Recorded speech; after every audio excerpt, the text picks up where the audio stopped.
birds and their songs. When hours have gone by, I close my eyes. In a world far away, we may meet again. But now hear my song about the dawn of the night. Let's sing the bird song. Tomorrow will take us away, far from home. No one will ever know what is, but the bird songs will remind. Tomorrow will take it away, the fear of today. It will be gone due to our magic songs. Into our magic song. Hello? I fixed CAC, by the way. I fixed CAC. I just hadn't opened Streamer Bot yet. I don't know, I'm a terrible streamer, what can I tell you? Oh. Left in my mind. Hi, twins. Hi, Shub. Let's see, who's here? Who we got up in here, huh? Let me check. Can you guys hear it?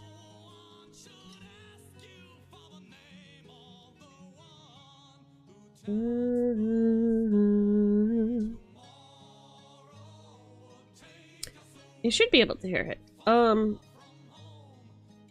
second. Who we got here today so far? Hi Shubi, hi Wozy, hi Jazzy, hi Nya, hi Ryu, hi Sewer. Welcome, Sewer. You're from the YouTube side, ain't ya? I recognize your name. Hi Silver, hi Tom.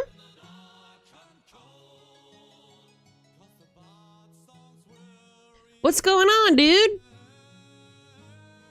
Hi. Typical Bard behavior, so true.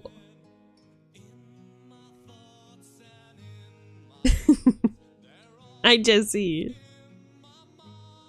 Right. I'm sorry about the long wait to get to the show. I thought that I could be cheeky and I had time to like make macaroni and cheese and eat it. I did not. I did not have that time.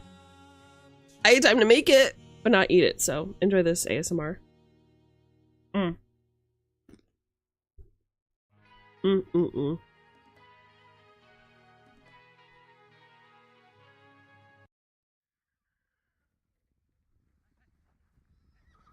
So yeah.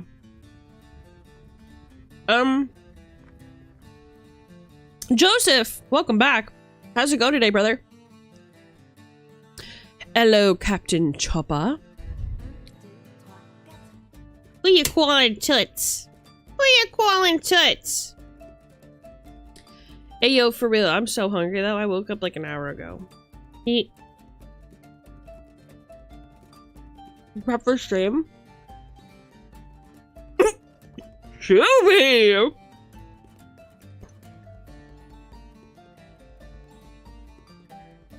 Shuby, I do know what you're saying, I fear.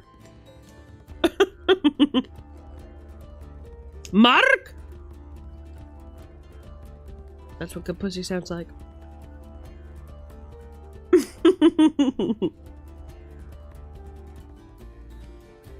I can't do chewing. Okay, I'm sorry, I'll mute.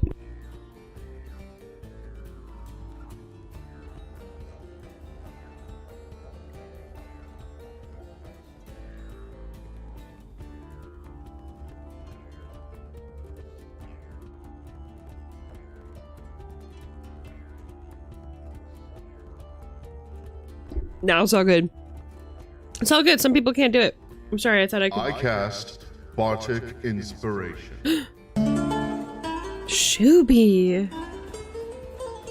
There's something so devilish and debonair about Mr. Shuby. Truly. Did you guys eat breakfast yet? What did you eat?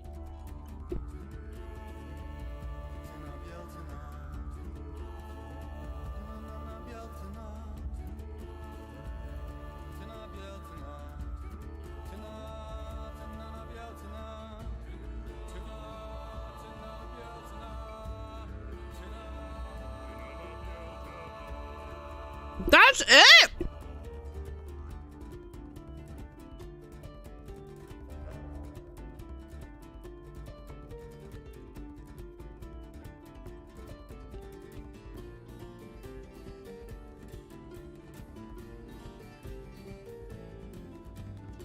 What's up with y'all? Y'all ain't on my fucking breakfast game or what? Huh? What happened?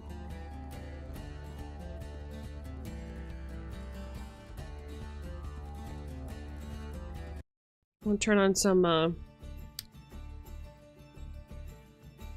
ambient music here. Ladies, gents, and those in the cracks in between, hello! I've been in the lab all morning on Pokemon Champions. I'm suddenly realizing I haven't had anything to eat. I'm going to kill you. Please eat breakfast. What is wrong with you? You stinkers. You guys need to eat fucking breakfast. Why are you not eating? That's crazy.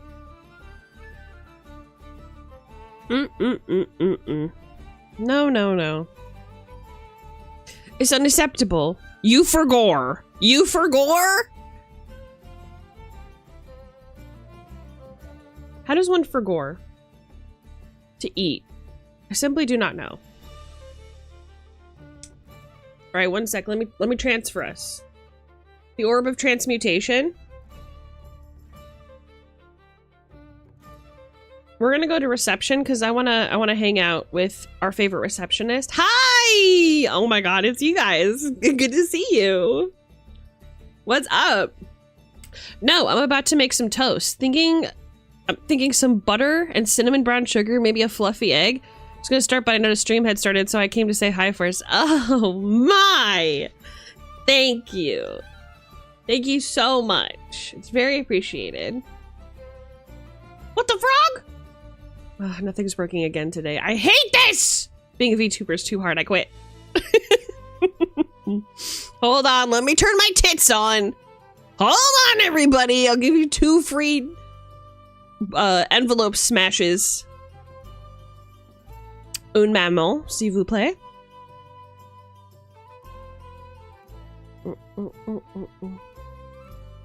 Yes, that's the outline of my body. I would agree. There you go. Right. Let me smash. Ow. Ow. Ow. Ow. Did I miss anyone? Everything's been breaking for everyone this past. I'm saying, didn't you guys have tech issues big time? Look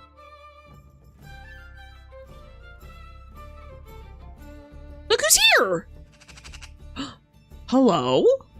Good to see you. Does Thaddeus know you're here? Giving me your company? You're not gonna tell him. Is that wise? He'll get jelloids. And Swamos?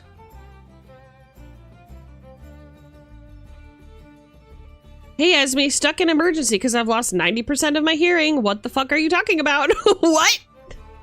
Huh? Are you okay? What the fuck is going on?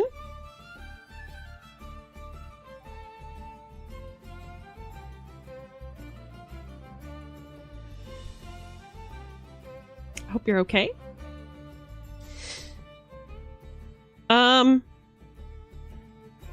What kind of monster is making that noise? This one right here. This lovely lady, gentleman, this one, this guy right here.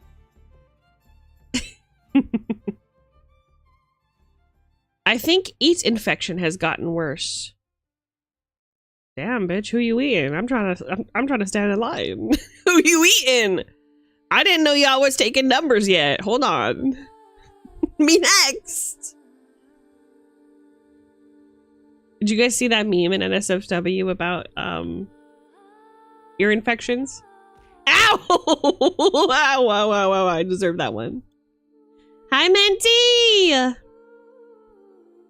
Hello, Menti. Manticore. Hi, hi! No, I'm scared. Don't go in there, babe. No, not you. Not you. No, no, no, no, no, no. Not, that's not for you. You don't need to, that's not for you. You don't need to see it. It's spicy. You wouldn't like it. It's spicy. You wouldn't like that.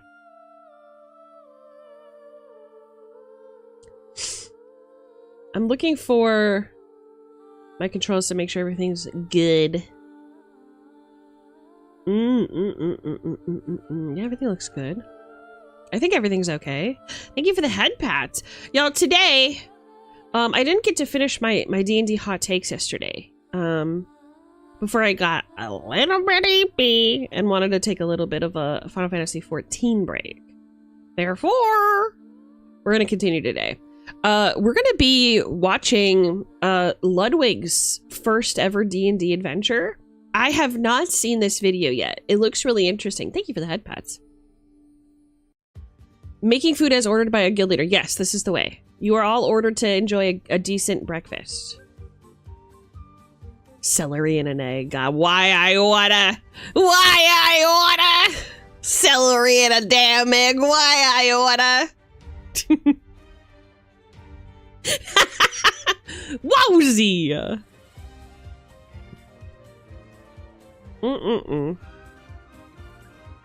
Wowzy. Anyways, chat. Yeah, we're gonna be watching Ludwig's first ever D&D adventure, it seems like.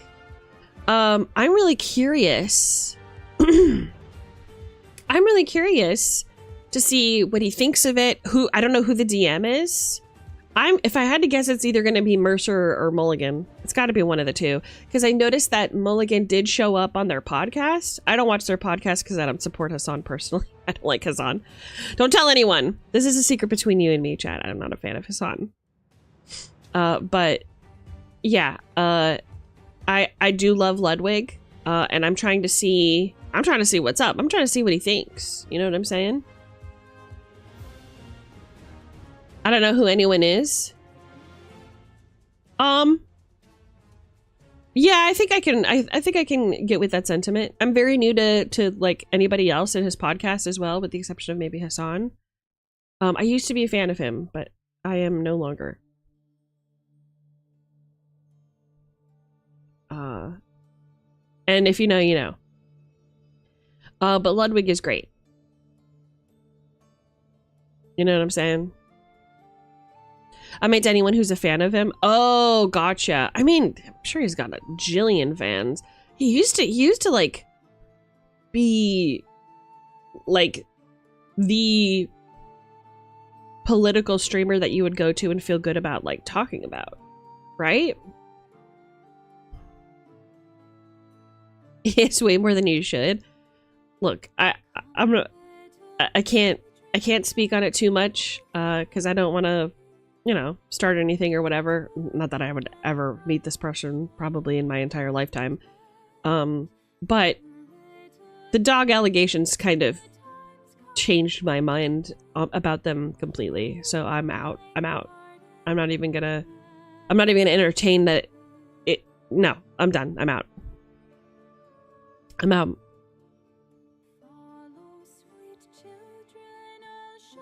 Anyway. Yeah, we're going to be watching the D&D thing. I'm really excited to see... what he thinks, because I find Ludwig very funny. I blame Ludwig for getting me into MCSR. God, he's so charismatic, isn't he?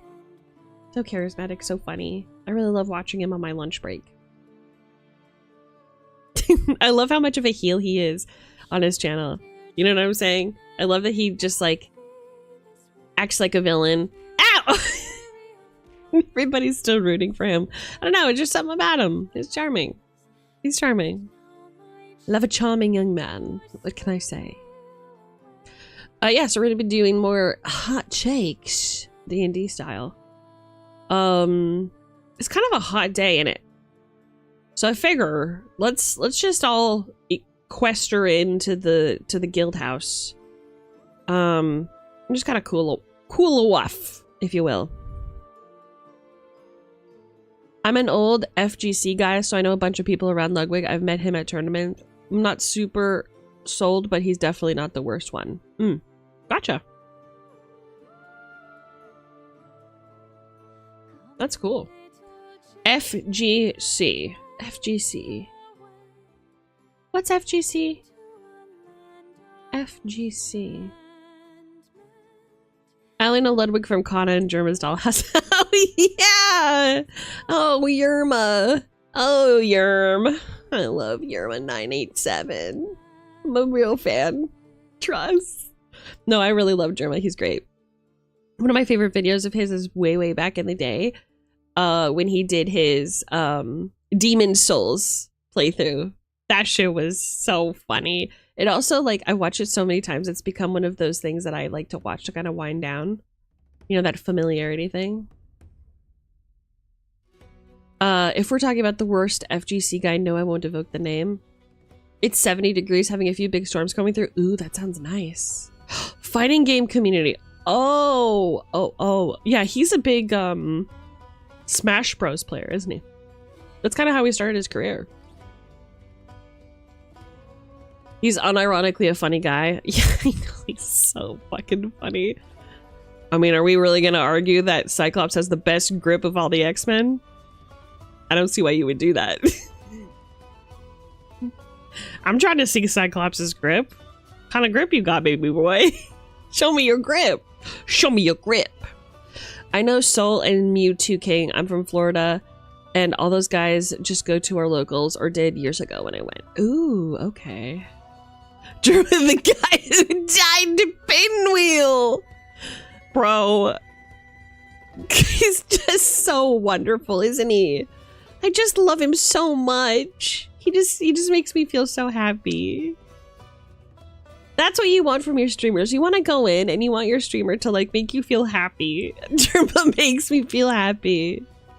Now that he's in his, like, post-retirement stream, it feels like he's got a totally different vibe, though. I miss the old days, but I'm so happy that he's in a spot where he can, like, take it easy and not really worry so much. You know? Good for him. Every racehorse deserves retirement. I wish it was cooler. Me and the humidity here in Georgia don't mix. Oh, does it make your hair really puffy? Sometimes it makes my hair really poof out. Listen to Jabroni Mike read fan fiction every time I do a long chore. Do I feel ya? Oh my gosh, I still have to read fan fiction. Maybe we do that really quick? Do we want to do a Bidoof cringe fan fiction reading before we get into the yap sesh? Also, where the fuck are my guildies? Where y'all at? There you guys are. Holy. Is today the day? It could be. It could be the day. I love streamers that make me smile or laugh. Same here. You gotta give it to me. You know what I mean? Here's how I want it. I want you to give it to me straight, and I want you to make me laugh. That's all I require. If I go into your stream and either I'm able to make you laugh, like you laugh at my stupid jokes, Giga, I'm looking at you. She's laughed at my jokes thrice now, so I guess you could say things are getting pretty serious. Or you make me laugh, I'm coming back. You know what I mean? Hence why I'm in this stream as well as yours. Oh, yeah, get him! Get him! Get my girls! Get my girls! Yeah, I love the Velociraptor twin streams. What can I say as well? I'm a big fan. It's not just because we're rated by blood. That's not the only reason. Yeah, there's many other reasons. Their beauty, their kindness, their generosity, their beautiful voices, their sense of humor. The fact that we like all the same things and we're so goddamn the same. Dealy, how could you catch onto my ruse? How could you catch onto my ruse before the trap was sprung? It hurts. Can't you see that? Give it to me straight as we buy erasure. Don't start. Don't start, okay? Enough. I've had it. I've had it. My ruse? What did I guess? All right, so remember that thing in NSFW I was talking about? How I was like, would you guys be down if, you know, I just like had a server or like did a thing where, you know, I just, you know, we showed off all my NSFW stuff, and I was like, Dealey's gonna be like, yeah, sure, I'll show up, and then I'll immediately close all registration, and it'll just be me standing there naked in the dark. Nah. If you're not interested, forget it. Forget it. Forget it. I don't want it. Forget it.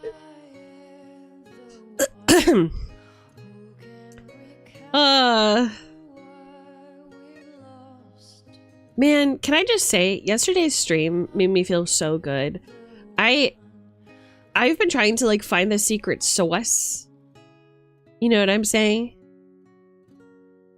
I'm trying to find the secret sauce of like what stream feels good to do and what is content and what is good for you guys. And I got such a positive reception from yesterday's stream, just doing yaps, talking about Dungeons and Dragons. So I think we found the secret sauce. I think we just yap for a bit. So that's what we're gonna keep doing.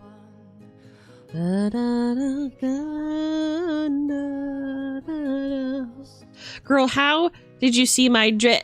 Hey, I did not say I wasn't interested. I said I can't. Put your husband on the phone now! Put him on the phone now! I want to talk to him. Carpet bomb his house yesterday. Mods ban Dealey's husband from chat permanently. Ban him. He's not allowed in. I'm sorry, sir. You're banned from the premises. No. Take it back. Mods, rescind that order. Mods, rescind that order. Invite Dealey's husband to chat. I will have a sniper on site aiming for his noggin. Ready to wipe his shit clean. All right? And then I will be there to aid the grieving widow. Oh, it was such a shame. Oh my God, are you okay? Do you need anything? Come with me. This way, please, ma'am. Pod sent Dealey's husband to Ohio! Stop it. Stop it. I've had enough of this meteorite in Ohio shit. Please. I can't. It really stresses me out to think about. It stresses me out. Please do not. Do not. I heard you needed a sniper. I just need a couple of shooters on the roof. You know, unnamed mass shooters on the roof. You know, poised to kill at my command. You know.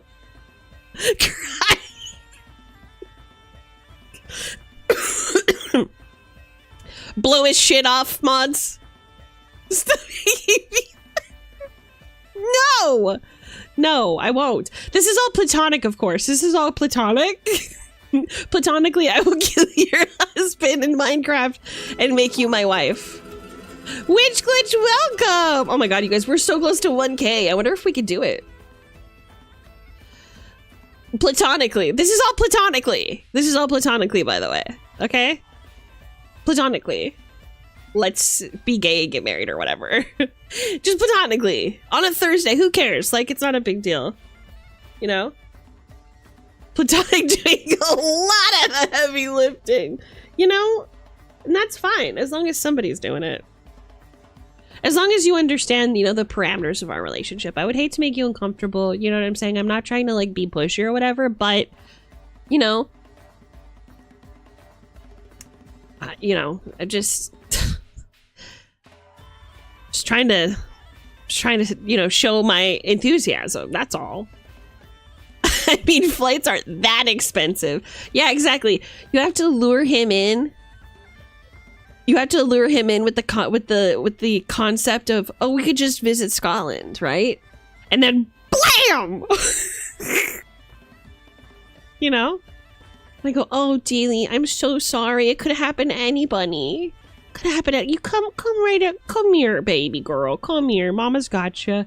Mama's gotcha. And I'm winking at the camera. Don't worry. It's all right. Could happen. God, not again. Oh, Dealey, I'm sorry. Wipe your tears. God damn, I'm getting hot under the collar. Gosh, I hate it when this happens. I hate when a beautiful woman loses her husband. It's terrible. Anyways, what are you doing later? SB, do you have casinos where you are? I don't think so. I don't think so, no. It's not a thing here. We might, well, actually, no, you know what? We do. Because I know the college kids like going over there. Wait, why is he coming? I thought he was booking a single seat on a one-way flight. Oh, in that case.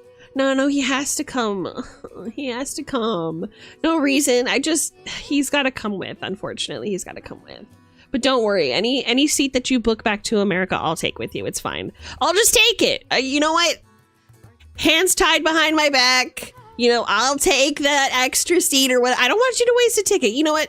Actually, fuck all that. Just give me the tickets. I will throw them out the window during our ferry ride across the seas to the Orc Islands. Do you know what I'm saying? That's it. Oops. I say, very deliberately tossing our tickets into the mouth of a whale. And don't ever come back here. Welcome to the back rooms of the internet and games. This is the way. Maybe you meeting my wife wasn't such a swell idea. Why? Why? Are you worried for your life? Separate flights, put them on Bing Bong Airlines? What does that mean? That's it. I'm flying there, putting everything all in red. I'm either stuck there or living like a king. Oh no, not stuck here. Not me and my Shubi. Oh, Shubi, don't do this to me. Not with the beautiful cafes, wonderful history, unique one-of-a-kind landmarks, plenty of places to walk, beautiful weather, nice folks. Don't do it. You plus me plus a beach? Oh, stop. Stop it, Dealey. Platonically, surely. Platonically, surely. That's what you mean. Peak. Bing Bong is the mascot in Peak. Oh, yeah! Bing Bong is the mascot in Peak. I forgot. It is platonic. You have to... Dealey, trust me. Dealey, look at me in my eyes, okay? It's so platonic. I'm so serious, okay? I'm being so platonic right now with you. I love saying the most raunchy, outrageous shit and going /platonic. You know what? I've had it with you asexuals. I've honestly had it with your good looks and charm and I couldn't possibly am asexual. You know what? This is my way in. This is my way in. This is the way that I get my revenge. I've had it with you guys. You can't have everything. You don't get to have good looks and be asexual. Stop it. All right? I gotta win sometimes too. Sorry, I was busy staring into your eyes. What did you say? Okay, I'll make it easier for you. Hold on just a minute. Let me run that back. Dealey, all right? I'm being so platonic with you right now, okay? Listen to me. Listen to me. Oh. Eyes are down here. Eyes are down here. All right?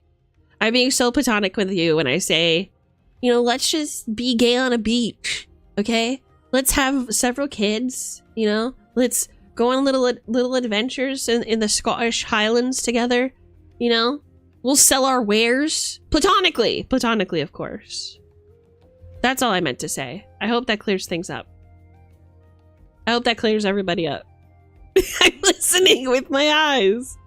I'm joking.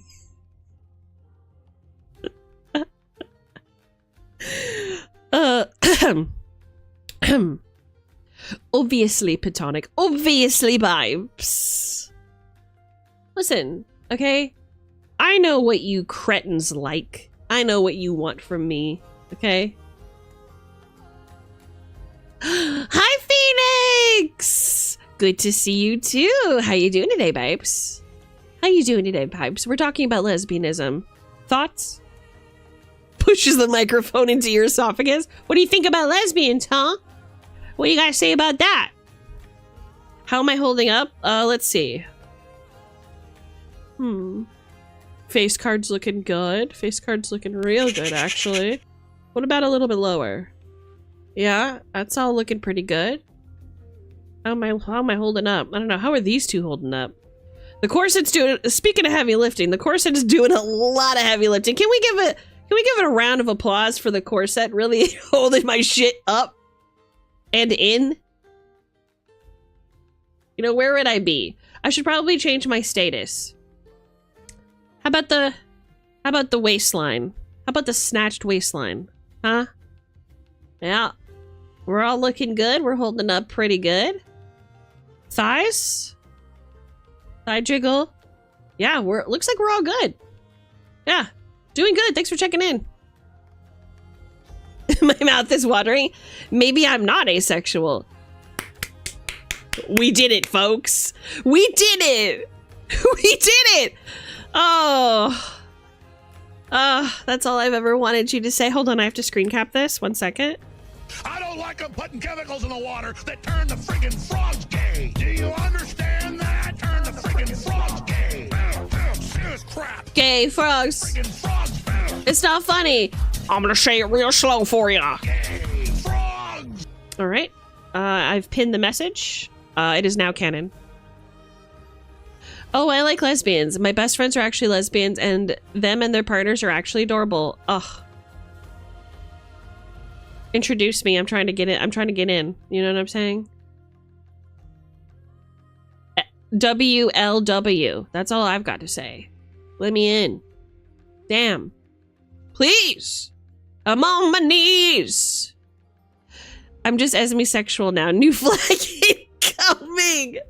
Oh no, I've done it again. Lesbians are peak. I love them so much. I became one. Yes, Risa. Yes. Yes. They hated Jesus because he spoke the truth.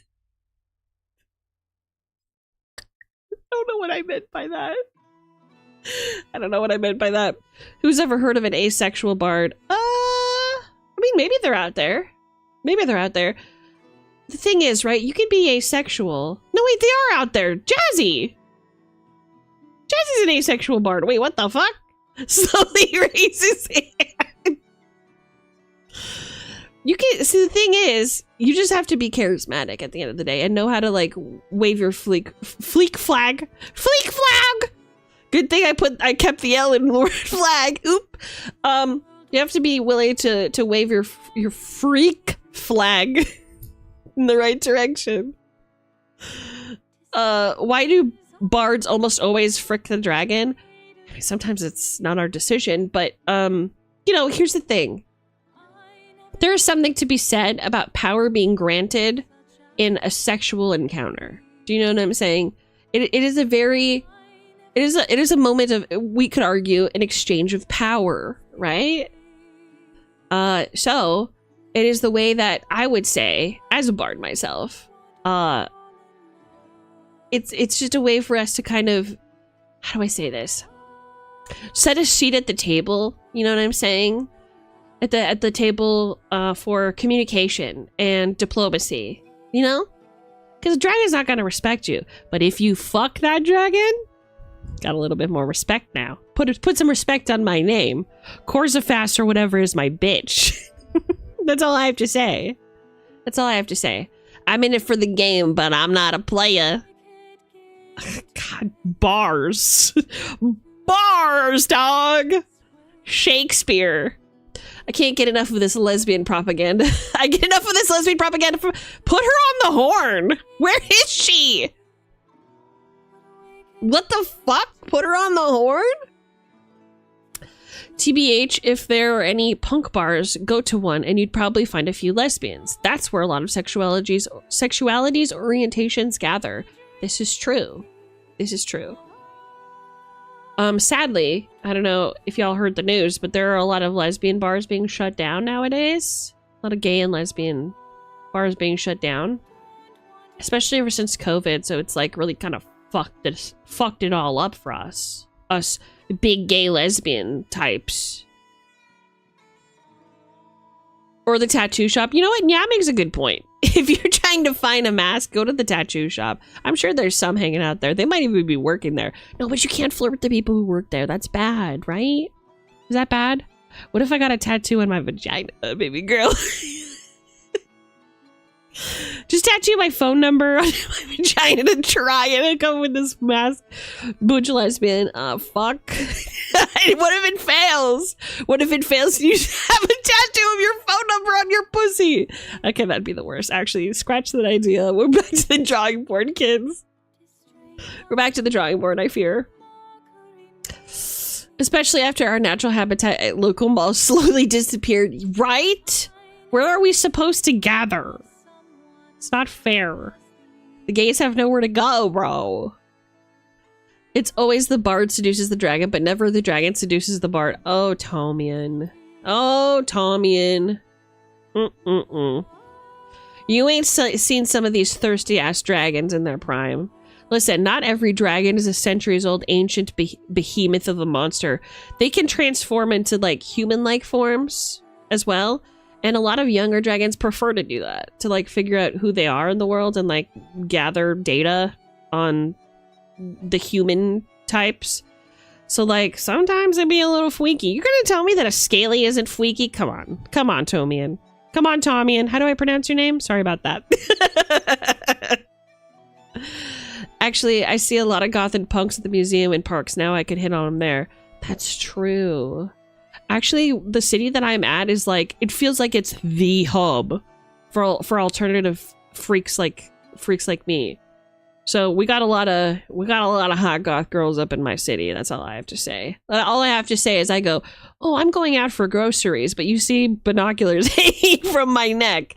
Do you know what I'm saying?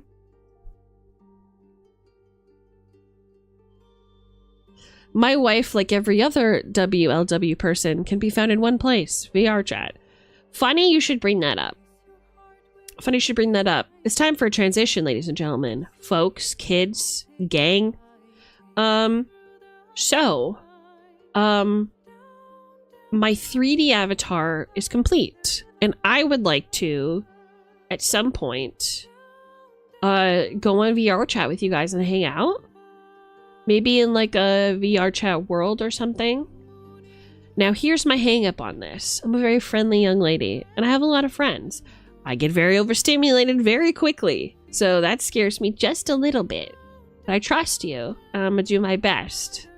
Maybe if we did like a gaming world or like we could go explore some of the D&D worlds, that could be kind of fun. But yeah, I get really overwhelmed with there's too many people, so I'm kind of scared, but I really want to. You know what I'm saying? But also, and here's the other thing. Here's the other thing. I'm like, do I have like a big event for like my 3D debut? I don't know if I do. I just did one. How do VTubers do this? How do they come out with a new avatar like every few months and throw like a big like event about it? Because I just did one and I'm like, brother, I'm set for a while. Probably years. I don't know if I could do all that again. I don't know, man. Maybe we do something little? I don't know. What do you think? What do you guys think? I love to talk shoe leather about VR chat, but it's kind of boring for the other chatters. I love to talk shoe leather. I'd love to talk shoe leather. I don't know what you mean. I need more data. They have the coins to throw around. Oh, I see. I see. Let's just do a special event stream with no expectations. Yeah, we could, right? I guess we could. Like ins and outs behind the scenes and stuff. Ooh, gotcha. So are you like a big VR chat person? Like you really love playing it? What about Discord only VR info and then later do a stream debut if you want? That's a way to get used to it. Yeah, I agree, Dealey. My god, as beautiful as you are smart. Wow. Really the full package / platonic. A lot of the big VR chat streamers have very strict schedules, so you could start getting used to bigger events that way. Ooh. Hit a theater in VR chat and watch and yap. Ooh, these are all great ideas. I've seen like two debut new models and both were like, ha, I've appeared. Oh, true. Not to always bring her up, but that's my wife. I'm normally a +1, but I'm often there. Yeah. Oh, nice.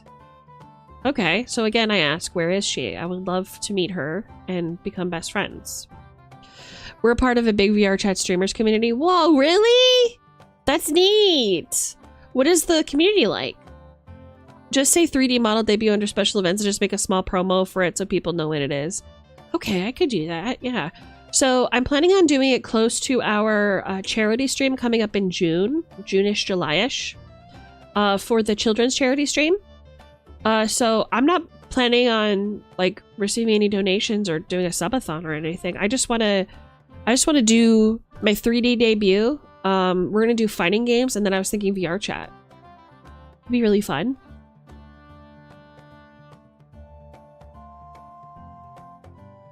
It's very lewd and catty gay, I guess. Okay, so again, sign me up. Cult of the Lamb stream. I don't know exactly if it works, but I know it has a Twitch integration. True.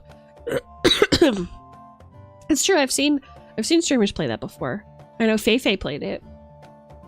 Did I hear fighting games? Yes. So, announcement, TBA, right? But I talked about it briefly. I touched on it briefly earlier this week, I think. This week, so I guess that would be yesterday. Maybe last week, something like that. I touched on it before, and so I'm gonna be doing a charity stream for the VTuber Summer Slam, which raises money for kids in hospitals to have access to video game equipment so they can play video games during recovery. And one of the events that we're going to be doing is called the VTuber Summer Slam. Well, it used to be called the Star Bunny Summer Slam, but now it's called the Esme Silverthorne Summer Slam, I guess. Or just the Summer Slam. Listen, who cares about what the name is called? The point is, it is a fighting game where I import custom models and I make them fight. And one of those custom models is always me. So this year it's going to be Esme Silverthorne's 3D model debut in the fighting game. And then we go play VR chat. And you can see my fat ass and cute little puffy tail in person. God, that was so fun last year. Are you ready to get 3rd place again, D-Lee? Are you ready for 3rd place, mama? So excited for bronze, for real. Oh, it's almost time for Summer Slam, isn't it? Yes! And the creators of the Summer Slam actually reached out to me, and I was really honored to be considered this year. So since it's our 3rd year, I really want to make it big, and I want to, if I can, possibly give something back. It's no pressure. Again, I know people's wallets are recovering from all the debuts and things happening recently. But it's just, you know, I want to do some, you know how I am. I like doing good deeds. I want to do something good for the world, and especially to the kids. So I figure if I can use my lewd and degeneracy to help others, I might as well. For anyone who wants to join, there's a way to make a free model. Why, yes, there is. There is a free app that you can download on Steam called Vroid. And it literally just gives you like a human male or human female base that you can do basically anything with. I've seen people make some fucking crazy shit on there. And that's how my model came to be. It's pretty cute. That tail better have jiggle physics? Oh, it does. I got more than tail jiggle physics, though. Trust. You're gonna have to show up. Shubi, are you gonna come to VR? I gotta redo mine with my fawn hordes. Oh, yeah. I need a Dealy 2.0. Can we use our raptor models? You know what? You might be able to. Is it a VRM file? Absolutely. Yay! That makes me so happy. I finally get to hug Shubi.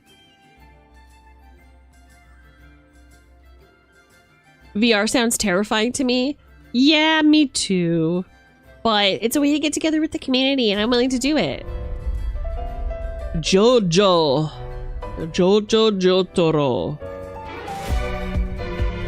We don't have a VR headset? That's okay. I'm gonna be borrowing Sparrow's stinky headset, so I understand. You can desktop it? True! Ooh! Yeah, you can be a deskie. You can be a deskie. Oh shit, you could use my model for anything. Interesting. Deely. Deely. Stinky! It is stinky! It is stinky. Can I say? And I don't think I can handle VR chat. I get motion sickness way too easy. That's okay.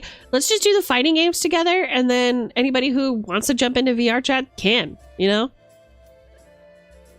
It's all good. Don't worry about it. If you can't join, no problem. I won't be hurt. I understand completely. Yeah, you guys get motion sickness and stuff, so I understand. I'm just trying to be brave. You know, I'm trying to be brave.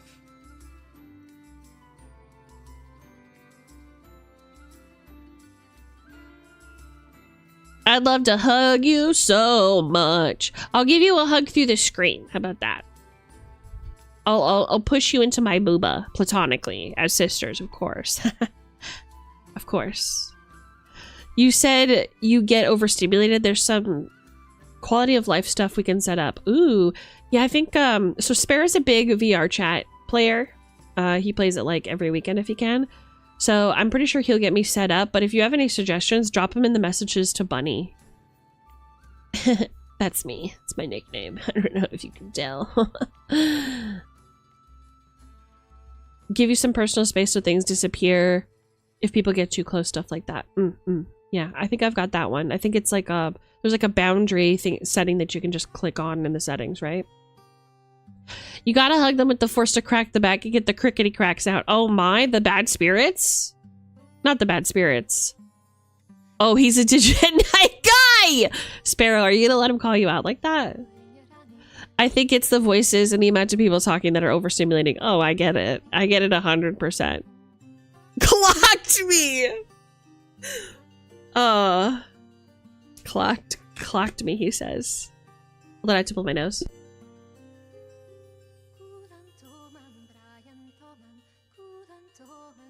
Nothing wrong with that, you know what I'm saying? I might risk nausea to hug my Esme. Oh. Listen, here's the thing. I'll just hug you through the screen. Don't push yourself, my loves. Please. It's not a big deal. It's no problem. This hug will be the last breath I take and I can die happy, buried in bosom. Oh yeah. Granted, I am very short. My model's very short. I think I made myself too short. But, so you might have to bend down if you're trying to get those kind of nuzzles, but still. You're worth it to me, Jazzy. Stop being self-sacrificing and care about yourself for once. A hug to transcend time and space. Yes. There is a black hole between these titties. It is a bag of holding and you will get caught between it forever, for all time. Many victims have fallen from my deep, dark plot. How short is the model? I don't know. Shorter than most models, I fear. Starting my Vroid creation now. That's what I like to hear. Yeah, get in it. You can't make me? Yes, I can!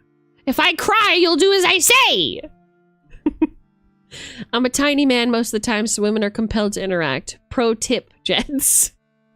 Okay, so what's your model look like, Captain Topper? Make your model 3 apples high. I love apples! But nay, I fear. I fear I'm probably more like 10. Maybe 8? Something like that. I see. She's got a point, Jazz. Yeah. Hee hee. Oh, hey, ours are short too. Booba level. Yo! This is the way. This is the way.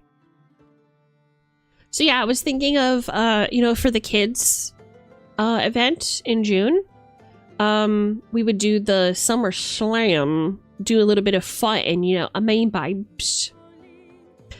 And then we would go into VR chat and, you know, look at D&D worlds or something.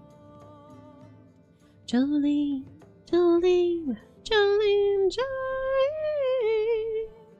Esme, did you know that Appleton is like 28 pounds, like medium dog size? Obviously, that's perfect for him. I love him so much. In Cobblemon, you can ride on top of his little fucking apple, and I'm just like... The apple pie queen. I can roam around this way and he's so slowge. I'm like, yes, my fat little friend. Go slowge. At EK, I roll around in my Sphere avatar and nobody sees me. I'm gonna pick your ass up! And I'm gonna use you like a little bowling ball! You could do a Sphere avatar? Oh yeah, they've got everything. Jump Scare Jolene is my dog's name. Yes. I wish I could do my own avatars. You can! Download the free program in Steam called Vroid. V-R-O-I-D. Vroid. I know this is VRC related, but reading chat and listening to stream between work cases is wild.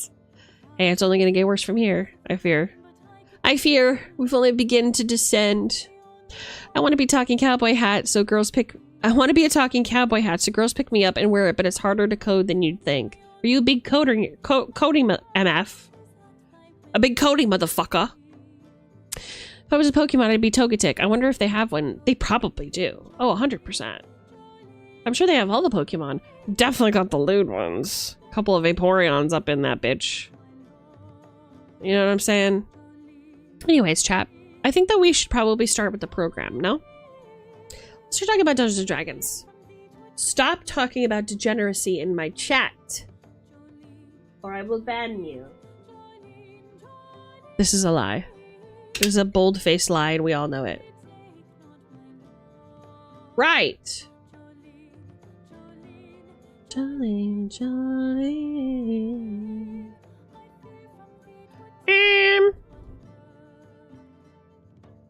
Scans VR chat library for Jigglypuff. There's a Jigglypuff. I think we should do a bowling VR chat night where everybody who isn't me picks a round VR chat avatar and I just bowl with your ass. And just shove your ass down. I just roll your ass down the damn... The damn bowling lane and see how many damn pins you knock over. I'm gonna test chat. Does this work? Why is chat busted? Do not do this.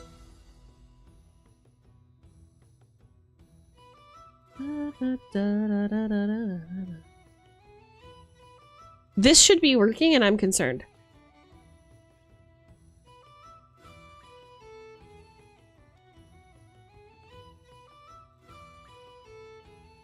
Give me a second, fellas.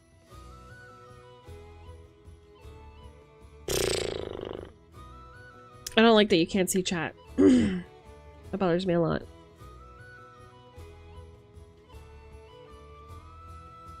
Save.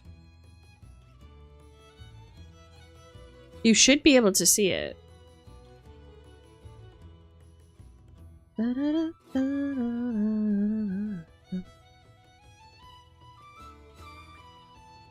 I don't understand.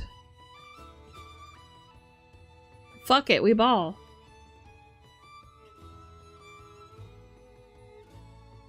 Where is it?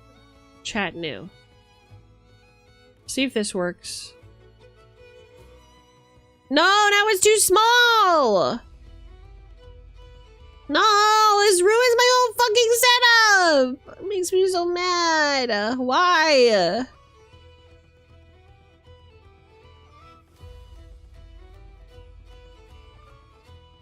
Where are we? And I'm so sorry. Ah! Ignore that. The magnet of my girls, my twins, just fell off my microphone. Ignore that. That didn't happen. Okay, but for real, what about my chat?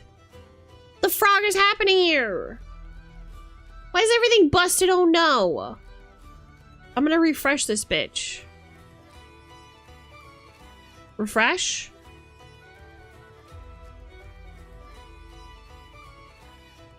Yay, it works! Okay, I just needed to refresh it. I don't know what the fuck's going on, but it's fixed.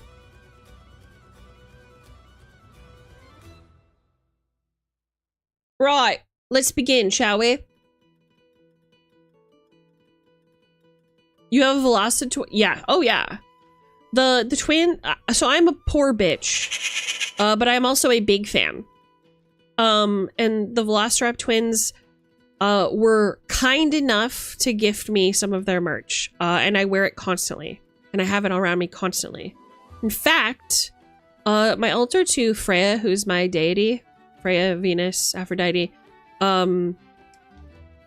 their pin is at that altar.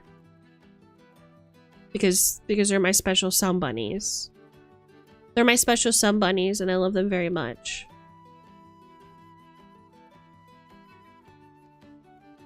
We made these ones, not Ulu Market. It's so very sweet. I also have a t-shirt. That is my favorite t-shirt to wear.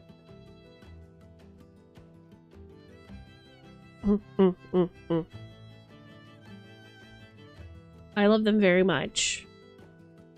So we're gonna get started by watching Ludwig's playthrough first, because I'm very curious. I'm very curious what he thinks about these things. We'll see what's up.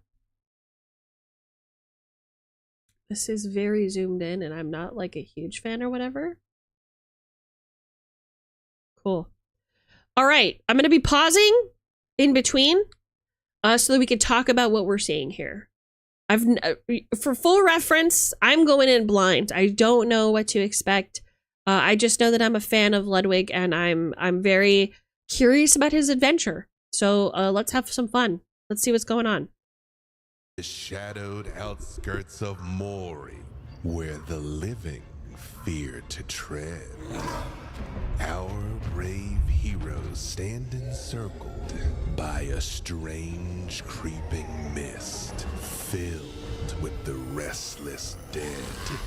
We're surrounded. Step aside, Stonebread. I got this. It's Stonebeard. I'm trying to get stoned off beer. You know what I mean, fellas? Now's not the time. We're about to die, Roan. Stonebeard. Catch!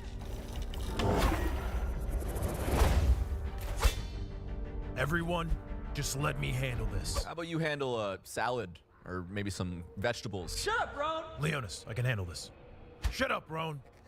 Leonis, you fire an arrow at the branches above. I'm on it.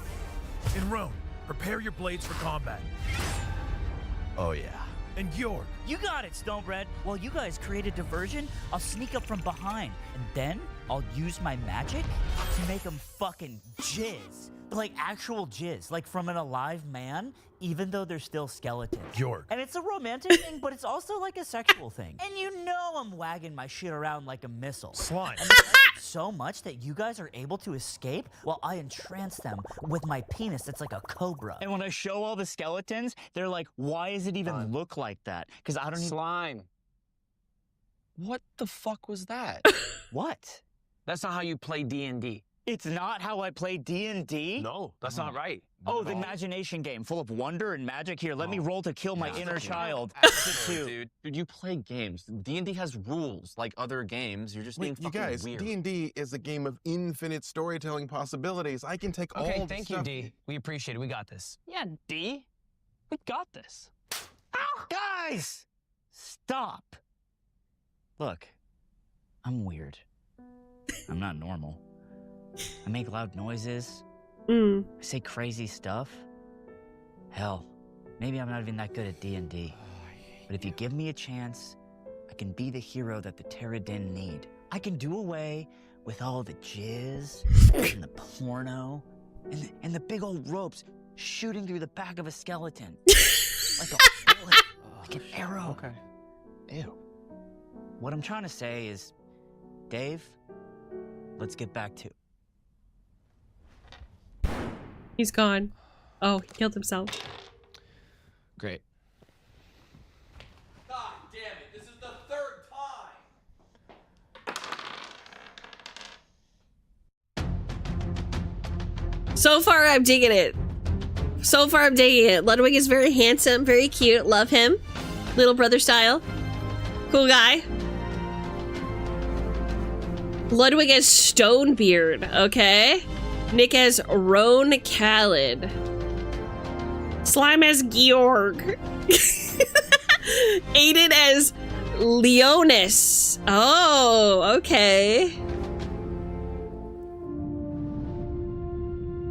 The Vampire Queen. Ooh, their Dungeon Master is B. Dave Walters. Okay, let's see where we're going. Hello and welcome to the Yard D&D episode 1, Foraging Day.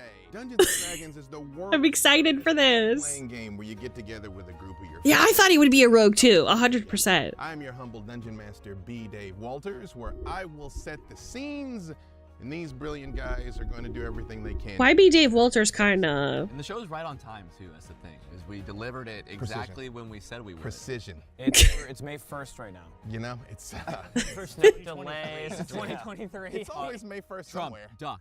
It's always May 1st somewhere. Or don't. Honestly. You know, like the real question is why'd you take so long to watch? Yeah, because we posted it. So, that being said, let's get into it. What's up, everybody? Hey, before you fast forward real quick, thank you so much for checking out the RD&D. I'm sorry it's so late. I really hope you enjoy it. In our Patreon right now, and for the foreseeable future, D&D will be out a week early. So this is episode 1. Episode 2 is already out right now. Okay, so this is... First tier and the cheapest. Okay, so this is all, like, still ongoing, it sounds like? That's really exciting. It sounds like they really enjoyed it. I love that. I love it when people start a hobby for the first time and they really enjoy it. I'm speaking on my ass. Maybe this isn't the first time that they've ever played it, but I'm really excited. I'm really excited that they liked it. That means they had a good experience. Well, fighters are easy to start with for sure. Oh yeah. Oh yeah. The thing about fighters that I love is they're like dead easy, right? To play. And then like they're so cozy. They're like a new pair of boots. You know what I mean? You get them when you just start, and then you can wear them the entire campaign and it still feels good. You know, it just gets cozier and cozier the higher level you get. I love that. I spent a while yesterday kicking around a monk story and ended up settling in fighter I can't hate. How old is this? I think it's 2023, yeah. Does D&D have necromancers? Of a sort. Your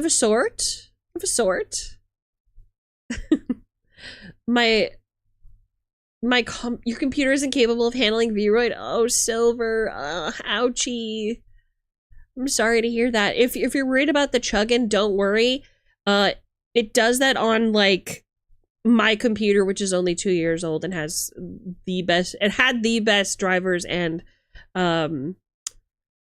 graphics cards at the time. So if you're worried about it like freezing or pausing, you just gotta wait. It's just not very well. What is it called?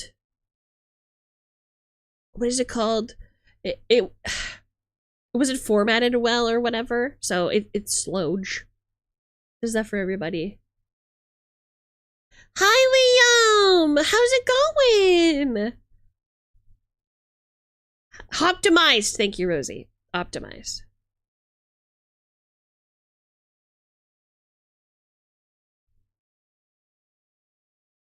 How you doing? What's new, Liam? It's been a long time. Anyway, let's get on with the show. Tier, and that's going to continue for the rest of the campaign as long as we do it. On top of that, in tier 3, right now you get postcards. You're also going to start getting art. A shillionaire. That's funny. A bunch of really, really, really good art made by our artist Curlines that is going to be so sick, and we're sending you prints with your postcards.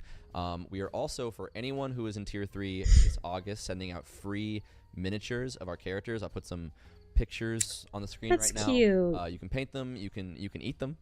I don't care. I won't tell anyone. And last thing is we are going to make a new show called GameCube Explorers. That'll be tier 2 and up. We're going to play through every single GameCube game ever made, and it should be a good time. So thank you so much for Whoa, watching. I wonder how that ended up. Thank you for being patient. Sorry for 3 minutes of cinematic intro, and then also this. Okay, bye. 100 years ago, warring kingdoms bound together to repel a demonic invasion from the unspoken hordes. And all of these kingdoms had to put their differences aside to achieve victory and prevent the eradication of all life everywhere. Mm-hmm. In the wake of this, as part of the peace accord, an agreement was reached that there would be a peacekeeping force. There would be defenders who That's what our goal is, to play through every old Nintendo game. Wait, like NES? travel freely and protect people and help everyone wherever they go. Those people are the Terradin, our noble heroes. And although this is our first episode, this is not actually your first mission. Why don't we start getting into it then? And I think we will begin with you, Roan Calidus. Now, I know we just saw during our sweet-ass introduction what Roan looks like, but for anybody that didn't see it, could you describe what Roan looks like? Oh, babies. Oh, so I thought I accidentally pressed the wrong button. So I love this setup. I think that a good experienced DM knows the trick here. And for those of you who don't, I'm going to explain it. Here's some behind the curtain shit. It doesn't matter if you have character art and you go, this is what I look like or whatever. The reason why a DM will often start by saying, tell us what we see or tell us what you look like is a warm up. It's always a warm up. It's always to get you kind of like ready to jump into your character's skin. It's a little trick. It's a little trick we employ, you know what I mean? Tell me about yourself. And kind of you going through the description of your character and describing them and what they seem like or what they act like or whatever is getting the other characters ready to roleplay as well. And by the time you get all the way around the table, the story's ready to start. So good little trick. Good little trick. I love that. I love it when I see it. Something like that. Tell us what we see. Tell us about yourself. Da da da da. It's more than just an icebreaker. It's to warm you up and get you ready for roleplay. So play along when your DM asks you to describe yourself. 6-pack abs. Siggy, hanging out the mouth all times. A collection of Siggies. I take it back. I'm just kidding. That are around my neck that I've scavenged on the ground because I don't let any go to waste. 2 swords. Look at one. At both sides. Why are you guys scoffing? This is my life. Gross. This is my life. Because you go outside the Two you go swords. outside the inn. Shut up, I'm talking. 2 swords at both sides and some slides because shoes are uncomfortable for me. Roan, Thank you for that, Pat. You are getting ready for the day. You hear a knock at the door, and a familiar voice echoes out. Roan, darling, are you awake yet? Come on, wake up. Mom. Mom, shut the fuck up. I'm not your mother, but I've been called mommy once or twice in my time. I don't want to go to school. The I'm awake. door opens up, and you see a familiar sight there. She is small, she is pink, she is about the size. Oh me, oh my. Multiple tentacles coming off of her head into eyes and a large... I love that each of the eyes has a monocle. Glasses lens over it. This is Glasses, your mission handler. I forgot about Glasses. We love glasses. Talk about this, darling. You were supposed to put on your good shirt today. It's forging day. Get out of bed. You know, and when she's looking at you, you see she's got a little purse that is like kind of draped between some of her tentacles to kind of hang off. Oh, that's so fun. Pack just sort of floats over towards you. She's like, I know, you're so easy to please. Like a pie on a windowsill. Listen, I gotta get you to Calamities. The other boys are gonna be there soon, okay? Now just remember, sweetie.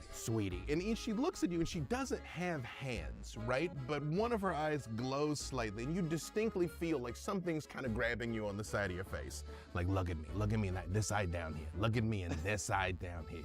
Okay. Wow. It's an important day today, all right? Don't be yourself.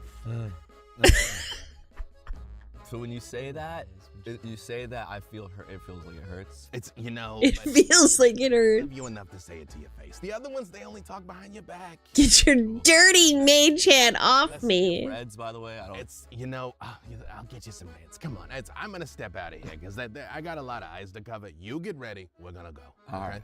I never knew you could RP a beholder. I mean, so like there is, yeah, absolutely. Beholders are intelligent creatures, right? Sorry, I don't know if this is a genuine question or if I'm just gonna gush for a few hours because of this, but like, yes, they're very intelligent creatures. There's even one who runs a thieves guild. Well, it's been several ones, but called Xanathar.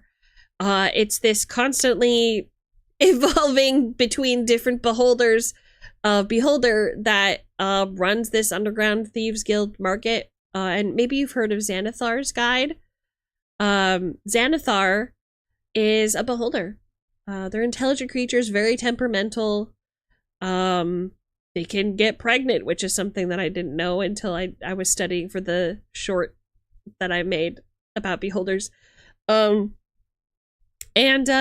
so I wouldn't consider them caring creatures for sure. So this is like a curious kind of interaction, maybe not even all that like on the nose for lore, but it's cute. I don't know, I like it.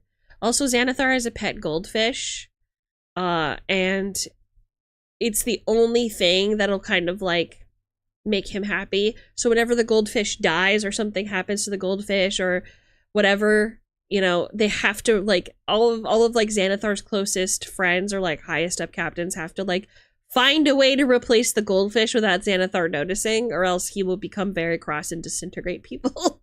Just start blasting. It's great. It's great.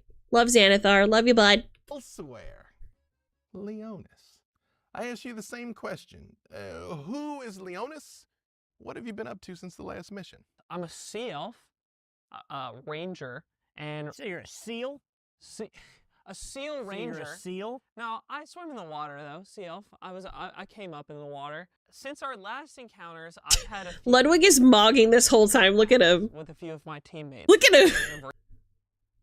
Constantly mogging. Recently, and it's resulted in them... In older versions, there were rules where you could play as monsters, but it got complicated. You needed to basically spend X number of levels in your race, level 4 character, but only level 1 rogue, because the other levels were how cool your monster race was. God, I hate that. I hate that. Was this back in AD&D times? Or 3rd edition? Hi, Argus! You guys, Argus is here. The party can begin. Hi, Argus. Hello, Argus. We're reacting to Ludwig's first ever D&D adventures. I'm very excited about this. So. harming me and sending me beyond life, if you will. 5e is so streamlined. Oh, I've said it before. I totally agree. How this is going to affect me when we go on our next Oh my mission. god, I interpreted Oblivion multiple times. Yes, your friends killed you. Frankly, Jesus I've seen the Christ. void, and they have not, and they also sent me there. So it doesn't make me very confident, except for Stonebeard, who I love. You think he loves you? Think he cares about you? I love Stonebeard. That's all that counts. And you're the giving tree. He thinks you're a You're the giving tree. Team, as of our last few adventures, has rocked my trust in them, and I fear for what I have seen, what is to come. And what does Leonis look like? Leonis is kind of a thin blue figure. His friends sometimes call him ghoulish, which he doesn't like. Ghoulish. Long green, almost like sea mossy hair, and strong, kind of like a gymnast, but not super particularly cut, if you will. Literally a swimmer's body. Yeah. Yeah. Exactly. Leonis, you are preparing. I have to say, doing a great job corralling these little nerds, because obviously, you know, they're all kind of like in character as their podcast. Listen, whenever you're a performer, even if you're not playing like RPing Dungeons and Dragons, as a performer, you're constantly like in character, whatever that is, right? So not only are these people at the table already in character as their like personas that they have during the yard, they also are going to have to like translate that to their D&D character.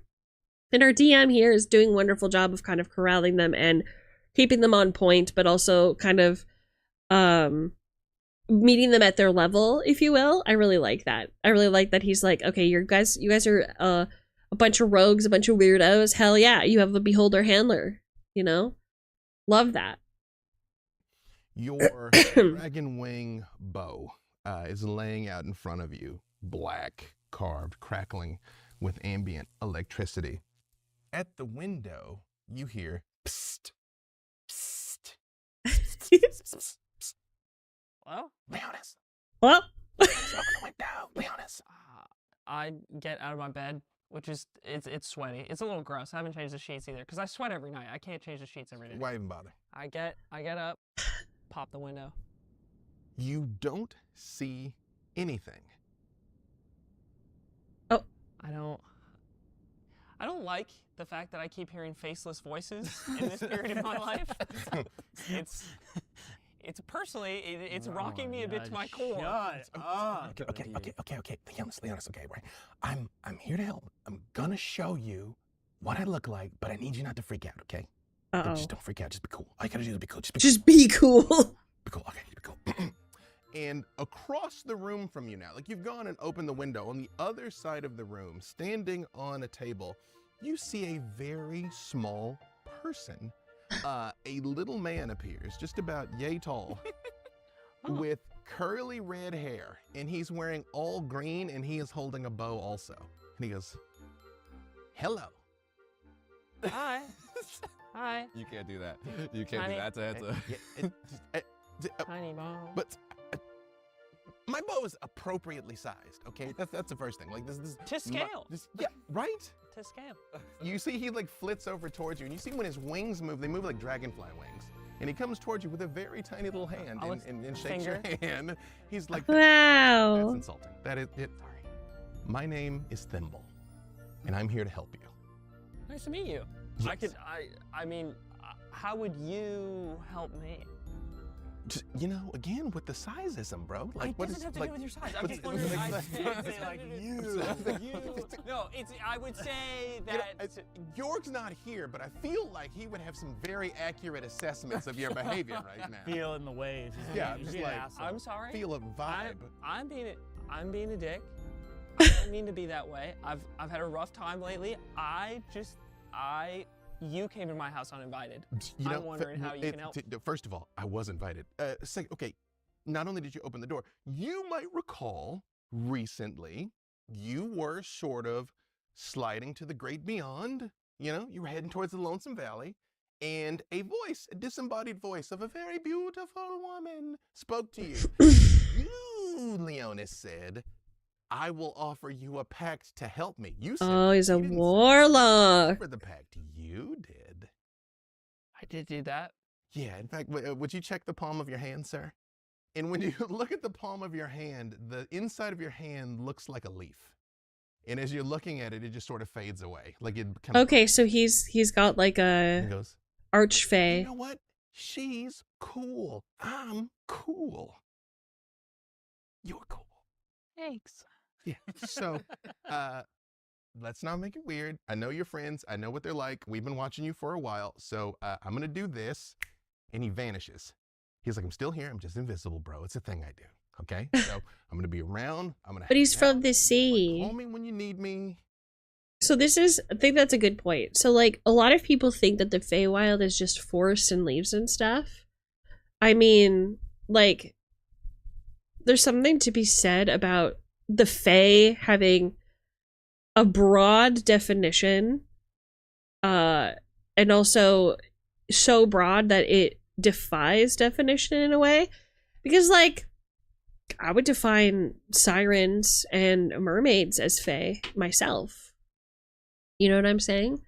So, like, yeah, he's from the sea, but, I mean, we don't know what's going on there.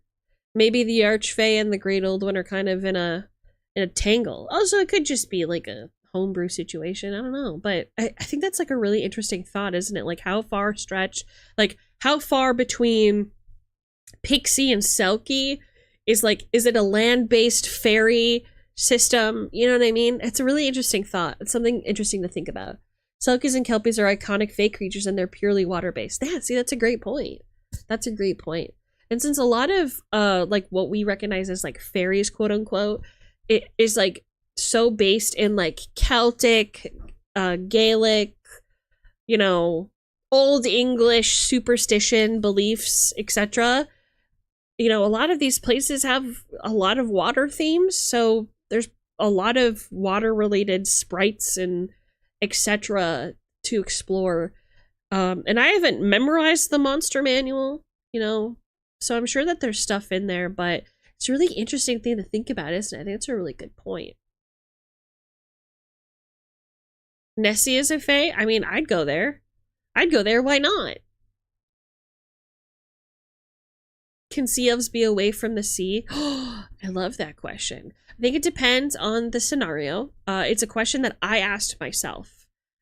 In my mind, a sea elf is like, okay, what are you doing on land kind of situation? Because like, you have to be adapted to your environment as that race, right? You know, I don't know. I'm curious too. I'm curious too to see how this all pans out. Well, the only reason fae become fairies was the English obsession with bug collecting at the time. That's why they have butterfly. That's why they have butterfly and bug wings. I mean, it's definitely deeper than that, but I appreciate the sentiment. It's definitely deeper than that. As somebody who, you know, is very fond of Scotland myself, and the old Isles, the old ways, I can tell you it's definitely more than just bug collecting. It's a spiritual thing. It's a spiritual thing. I think just classifying it and kind of grinding it down into bug collecting is and not giving it enough credit, in my opinion. Starlight, how's it going? Good to see you. It's not if they can be away from the sea, but why would they be away from the sea? Yeah, exactly. I feel the same way. You guys have, some of you have already heard me talk about furbolgs the same way, where it's like people want to play furbolgs because they saw Caduceus or whatever from Critical Role, and I'm just like, God, that's so cruel. Can we stop playing furbolgs? Because furbolgs are just like, they want to be in the woods. It would take a lot for a furbolg to want to become an adventurer. Star, thank you so much for the follow. It would take a lot for a furbolg to want to become an adventurer because, like, they don't understand or even like things that are outside of the forest. It's like, they're not meant to do that. It feels very cruel to me. You know what I mean?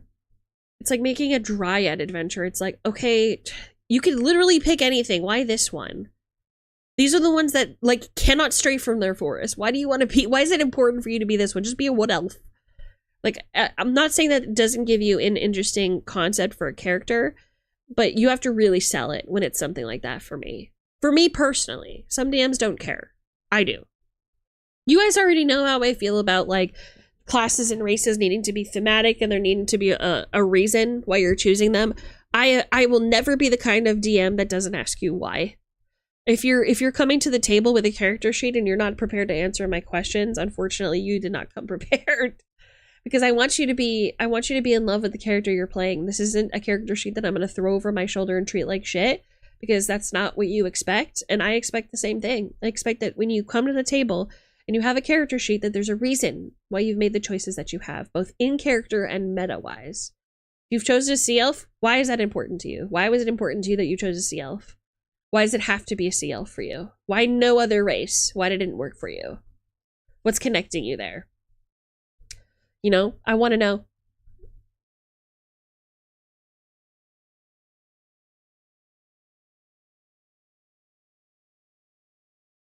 Wait, I meant Pokemon or Fae. Fuck! Pokemon collecting was inspired by catching bugs, but they are based on yokai as well. Oh yeah, true. And I don't know a lot about, like, the Japanese, like, a lot of Japanese lore or myths or anything, but I think it's really inspiring how different cultures have different, like, beliefs of, like, sprites and demons and ghosts and all those things. And one of the things that I really admire about Japan is that they still hold really strong to very, very ancient traditions. I think that's really special and really cool. Dryad adventurers are like that to me. Yeah, Topper gets it. Topper gets it. I finally have the time to click on one of your streams. I also love TTRPGs. Yo! I'm so glad to have you then! I love talking TTRPGs. Today we're exploring Ludwig's first dive into D&D. Just kind of having a giggle about it and doing some reactions and talking about what we're seeing. Yeah. I played Furbolg because they look gentle and nice, and our campaign was about the forest dying of mysterious disease, so you had to go out and save it. See, I feel like that's a valid thing. You know, you're still in your little territory. That makes sense to me, Tomian. Why something that doesn't leave? Playing against type shouldn't be the only choice, basically. Oh, enjoy your lurk, Deely. Enjoy your lurk. I just pre-ordered one too. Wait, what did you pre-order? Sorry, I'm catching up on comments. I apologize. Maybe someone whose force is burned down is looking for answers, not necessarily vengeance. Yeah, I think that's the thing, right? Like, okay, you want to be a furbo, give me something like that. Like, I would say that you could be a furbo if it is absolutely the last choice, right? Like, if you have absolutely no choice but to become an adventurer, you can play a furbolg. 100%. That's acceptable to me. Yeah, also, I didn't mean fake come from bug collecting, just that that's what shrunk them in art history. Huh. Curious about that perspective. Curious about that perspective. Have you done a lot of research on that? Or is this just like an observation? Oh yeah, Shintoism is very huge still. I love that. I love that. I want to know more about Shintoism. It sounds very interesting. Actually, I was really curious about Shintoism at first when funny enough, Final Fantasy 14, when they started doing the it was like the, what was it called? Not Dokapon. It's like a thing where you like collect yokai. It's like yokai something. It was really cute. And I was like, oh my god, there are so many like different monsters and spirits. They're very unique. I really like that.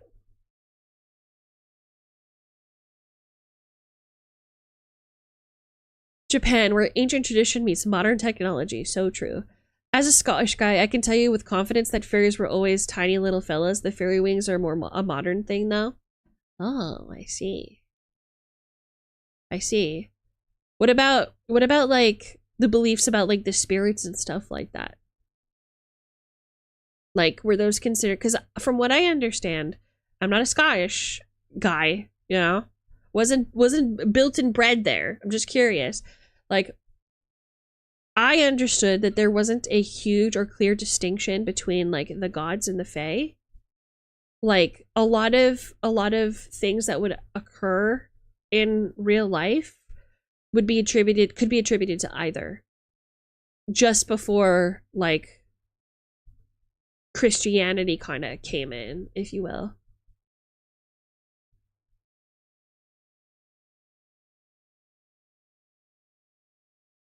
Weird that the Norwegian fairies didn't shrink but still live under rocks. Ooh, yeah, true. There a lot of like Norwegian / Norse myths almost like dip into the fae realm as well. It's really interesting. Legend of Heroes Trails of Destiny, based on the JRPG Legend of Heroes, aka Trail games. I've never heard of those games before. I haven't done the research, but I did read a book about it. Someone else did that research. Gotcha. Yokai Watch! It was Yokai Watch. It was Yokai Watch. It was huge in Japan, then just dropped off so quick. It was really weird. I know, right? It was like 2013 or something when that came out, wasn't it? It was like, yeah. If I remember right, the wings came from a need to distinct between fairies and elves pre-Tolkien. Oh, now I'm curious. I don't know much about it. But I know not to disrespect the fair folk. Because there's a lot of really, really ancient, really blessed places here in Scotland that I had a chance to go to one time. Oh, I would love to show you guys. We went to Denino Well one time, and it's this like pre-Christianity Celtic well. It might even be prehistoric. I don't know. Sparrow, you correct me on that. But basically, there's this fairy well that people like bless things at, and you like leave offerings for the fairies and stuff. It's so fucking cool. Last time I went, I swear to God, I heard drums in the distance. It was crazy. Sparrow was there. It was so much fun.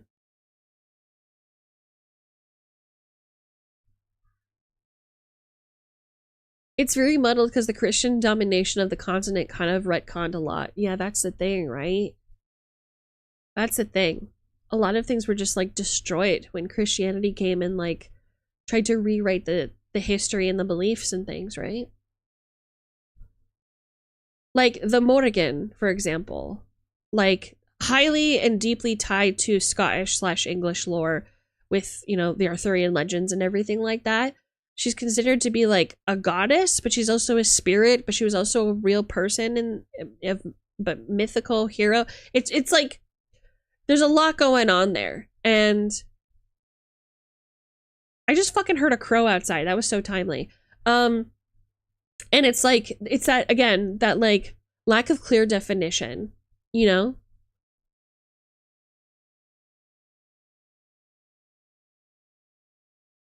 "2013. Was it 2013?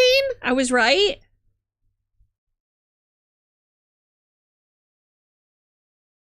Scotland does sound lovely. It's the best nation in the world.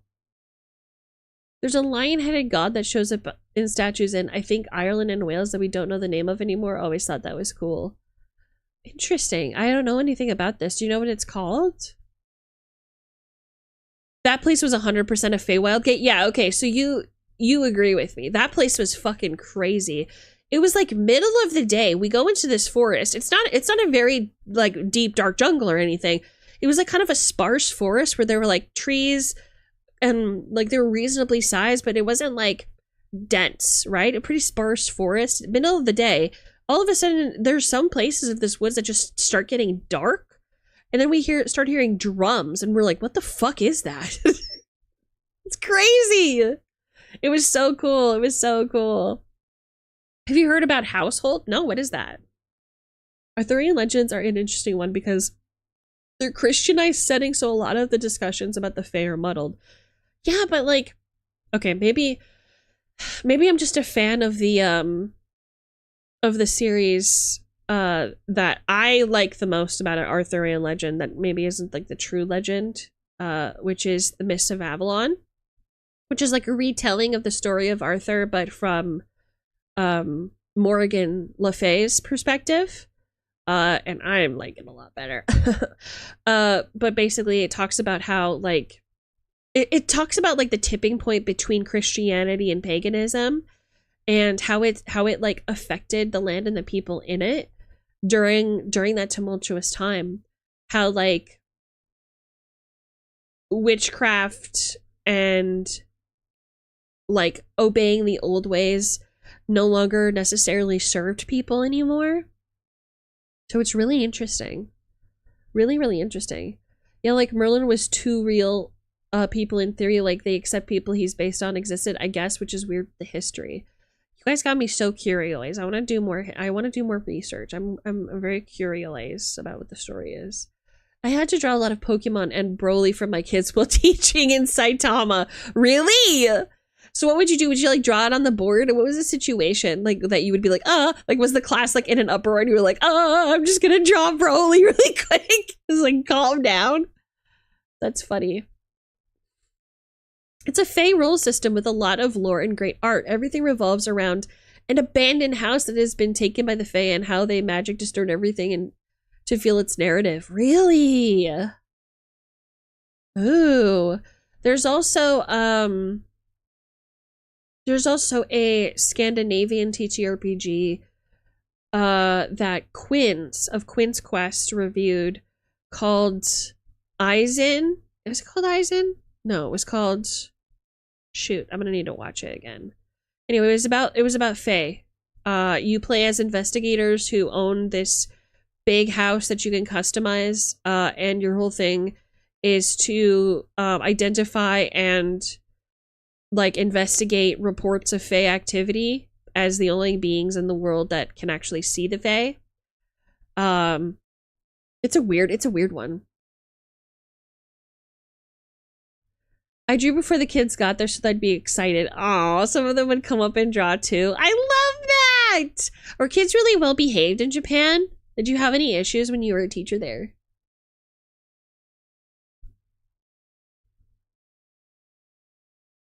What, Aiden? Hayami show? I did want to say thanks for yesterday. It was inspiring. I wrote a lot about using chivalry as a personal philosophy and defend against vampirism's hunger. Ooh! Ooh. That's very sweet of you. It's very sweet of you to say. I was happy to help. I love thinking about different writing concepts. Ooh, one of the things I wanted to talk to you guys. I'm putting the music back on for this because fuck it. Putting the music back on for this because fuck it. But hold on. I'm gonna go off into another tangent, I fear. I fear we're in tangent land. Hold on. Let me play the music again. Right. So here's the tangent I want to go on today.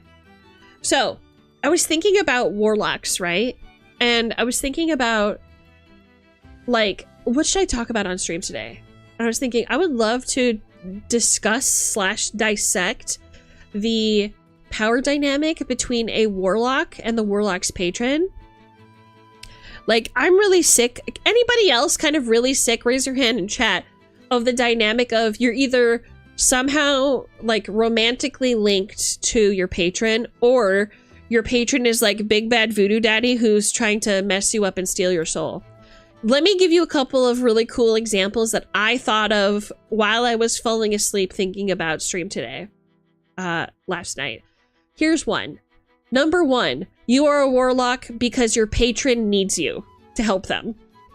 Let me tell you more about that. So let's say your patron is kind of a dumbass. Oh, here comes the nut. Come on through. Sure, why not? Spare, can you reheat my food, please? So let's say your patron's kind of a dumbass. Like, let's say you are, like a divine soul warlock. Do you know what I'm saying? Hi, Tig!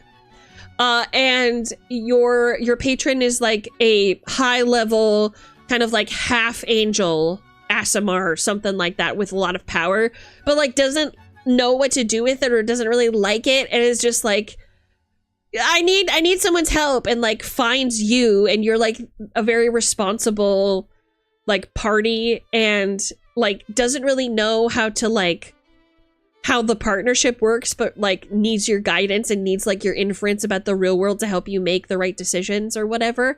So I like the concept of a warlock patron that's just kind of a dumbass.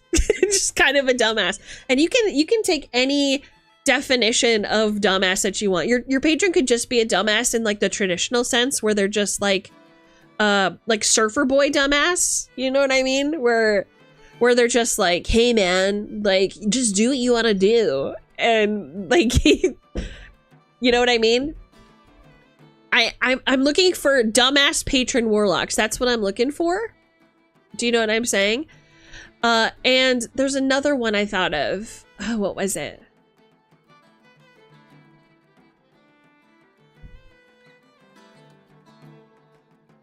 What was it? Was it romantic related? I don't believe so. Oh, okay. So here's the thing. I'm really sick of every demon that you bind your soul to being confident and sultry. I kind of want something else. I want a demon who's not like, or not a demon, a devil that you like make your pact with to be like not so confident, not so lewd, not so shrewd, and just kind of like be vibing. Do you know what I'm saying? Enjoy your shower, Argos.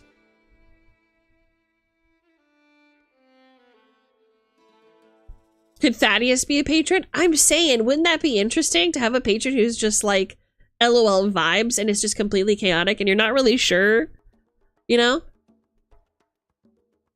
Imagine a patron that, like, where you drafted the contract and signed it yourself. I just feel like that would be so interesting. With me in the role of Mina? Oh, okay, you're talking about vampires. Okay, hold on a second. If I did a romantic one, I'd want to be like a gender swap Dracula with me in the role of Mina. Okay, so your wish is to be desired and to be lusted after and to be sought. Is that understood? Is that like am I understanding you right? You want to be chased and possibly eaten? I like the idea of a patron who is not a higher entity, but I don't like the patron who is not more powerful than you. However, I'm really interested in the idea of two warlock whose patron is a sorcerer wizard in the party because X reason. Okay, hold on a second.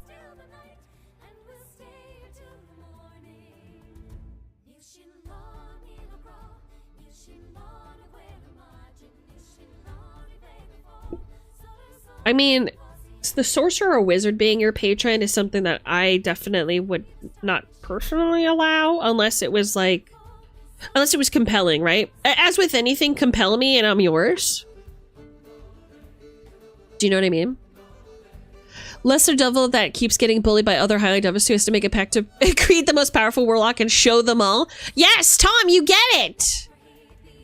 Tom, you get it. That's what I'm saying. Like, imagine like you are just a little guy, you know? You're just a little guy and you're a little fish in a big ocean and you're scared. Because you know you're not very confident, you don't have the same skills or abilities as the big devils in the pool, and you're scared of getting eaten, frankly.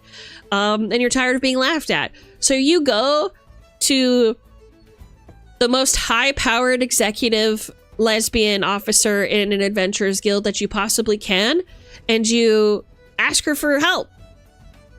And she, of course, has expertise in contracts, so she's got a +10 to that MF. So she's writing out all the terms and conditions, and then just signs it and hands you the paper, and you're good.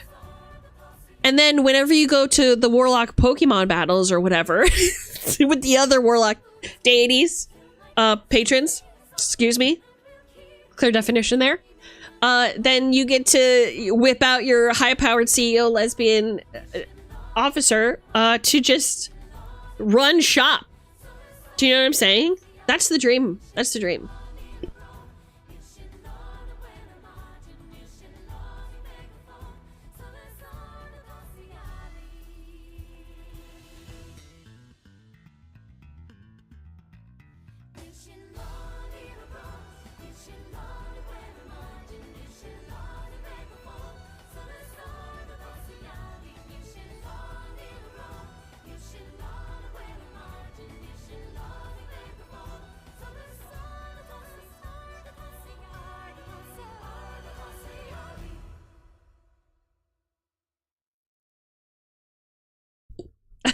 My next patron is a beholder that had enough of those dumb adventures that keep looting his dungeon, so the warlock takes pity on him and decides to help him by making a pact that's clearly more beneficial to him than the beholder. Thanks for the idea. Hey, you're welcome.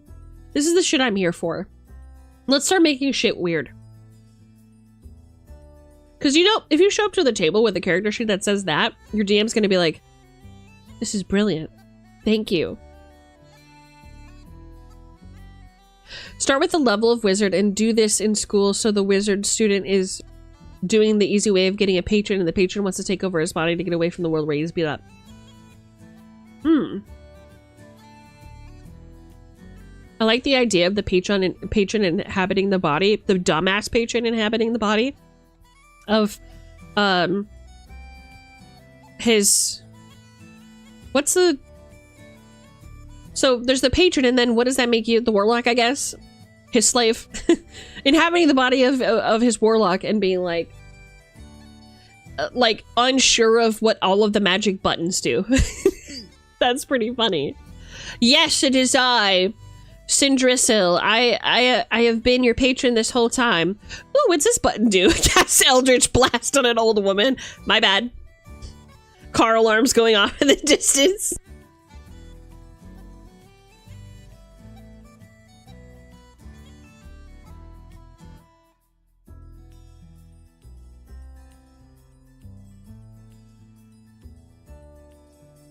Also, there is a game out there that I really want to play with the twins specifically.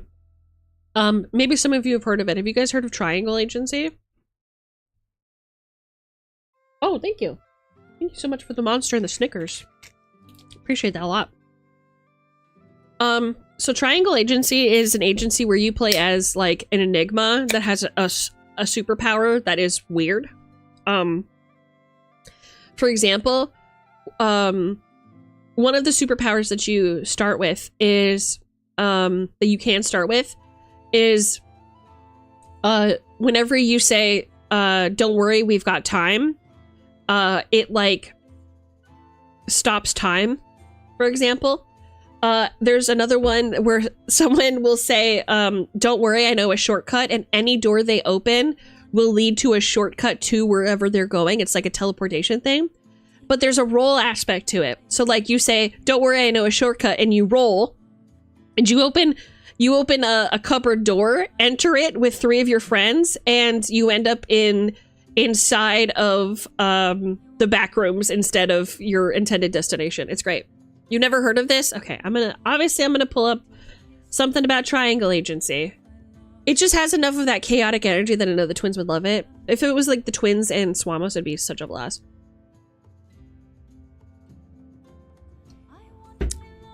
Hold on.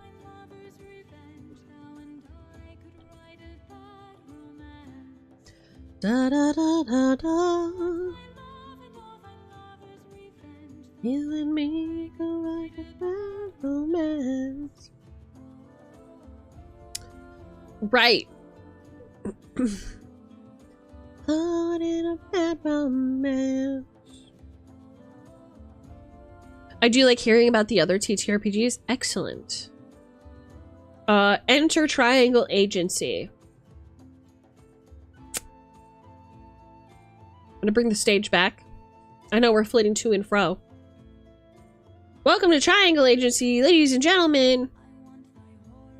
I want your disease. I want your everything as long as it's free. I want your love. Love, love, love, I want your love. Right, so welcome to Triangle Agency. Okay, get out of here. So it's just like, it's a really cute, very, niche, very overcomplicated, one-shot tabletop RPG setting that can stretch on for as many episodes as you want. Triangle Agency is a tabletop role-playing game of paranormal investigation and corporate horror. Capture anomalies, stabilize reality, control yourself. Right, so all in all, this TTRPG is about shifting reality back to neutrality. Hi, Freeboo on YouTube! Everybody say hi to Freeboo on YouTube.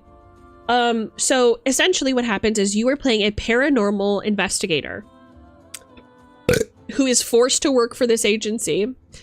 Mr. Zim, welcome! Oh my god, we're at 438 followers. We're almost at 950, you guys.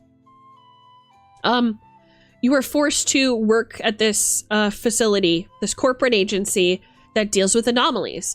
These anomalies alter reality. These anomalies can vary in many different ways, but typically what they are is they are hyper-focused on achieving one task, and they come into creation because of the intense feelings of the individual who created them. For example, let's say you're a sandwich artist at Subway, and you are under a lot of pressure and stress to build the sandwiches just right, and build them exactly according to corporate procedure.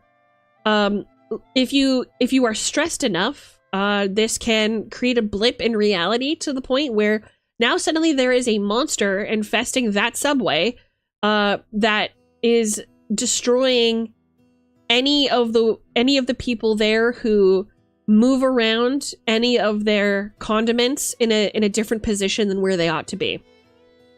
Right? And so it's your job as the paranormal investigator to go in, find out what's causing the issue, and destroy it or capture it and seal it away inside of this vault where all of the bad anomalies go. So it's really cool. Like SCPs, exactly like SCPs. Exactly. SCP Lobotomy Corp? Sure, yeah, absolutely. It's very goofy. It's very goofy. And because you yourself are an anomaly, you get to choose like what kind of superpower you have. And as you level up, you get more paperwork. And the paperwork is stuff like you get new shops to buy items from, etc. The coolest thing about this game is something that I know that the twins will appreciate, and I know that Swamos will appreciate. There is an item called a gun, and literally the gun's only job is to destroy whatever it's pointed at. That's it. That's it. It's just a gun. It's just an actual gun. So it just like completely dissolves or makes vanish whatever it's pointed at. It's great. I would love to play this at some point. Oh, it's now the winner of 3 Gold Annie Awards. Best game, best writing, best rules. A delete button. Yes, a delete button, if you will. I completely agree with that sentiment. It's really fun. I would love to play this sometime. Also, all the dice you roll are D4s. I wonder why. My superpower is gun is always funny. Yes. Yes. I wonder if there's a place where I can see, like, the powers that you can get or whatever. Resources? Let's take a look here. The Triangle Agency. Beautiful art, by the way. Check it out. There's the guy with the gun!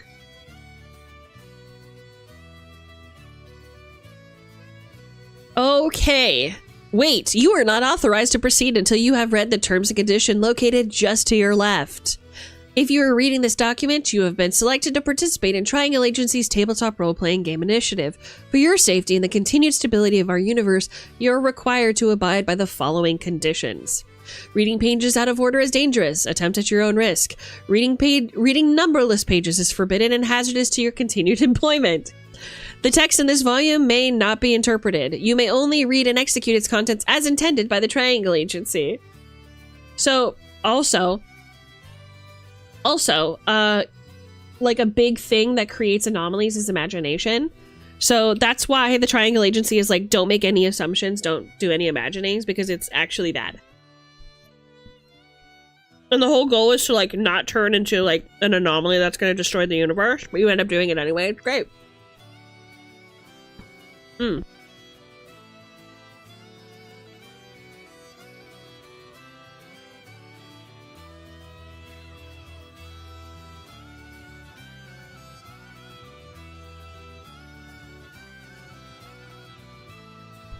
What is a Triangle Agency?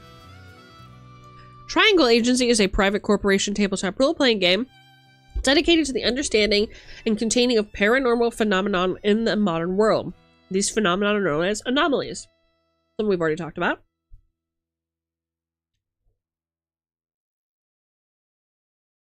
Pardon. I'm drinking a monster, which means I'll be up all night, I fear. Pretty much what I said. Your characters are hired for their status as resident mundane beings who are bonded with anomalies and gain supernatural powers. Let's talk about, I know I'm disregarding company policy, but we are going to look at powers. Fieldwork. Preserve reality for mundane beings. First and foremost, you must keep knowledge of anomalies to a minimum. In the wider world, to measure your success, the agency tracks loose ends, people with experience or evidence of the supernatural. Apprehend anomalies for the storage in the vault. Whether by enticement or exhaustion, wild anomalies must be brought to safety inside the vault, a special containment facility with a secret location for entrances at every agency branch. There they can be studied and preserved. Like Delta Green, but more camp. Yeah, I mean, that's the perfect way to describe it. It's Delta Green, but it's camp. Control yourself. Long-term employability. Residents, like you, are permitted to use anomalous abilities in the pursuit of items 1 and 2, but are expected to maintain professionalism and resist the temptation to abuse these abilities elsewhere.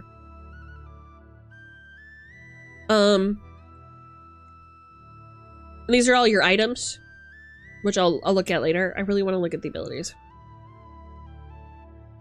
Tell me. Welcome to the first job of the rest of your life. Isn't that beautiful? What are the abilities? Man. I guess we can't know.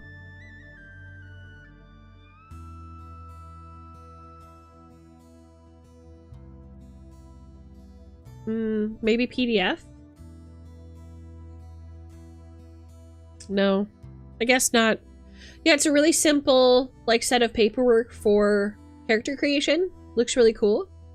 The trolley problem diagram. I know, right? They really went full hog on it, and I love it.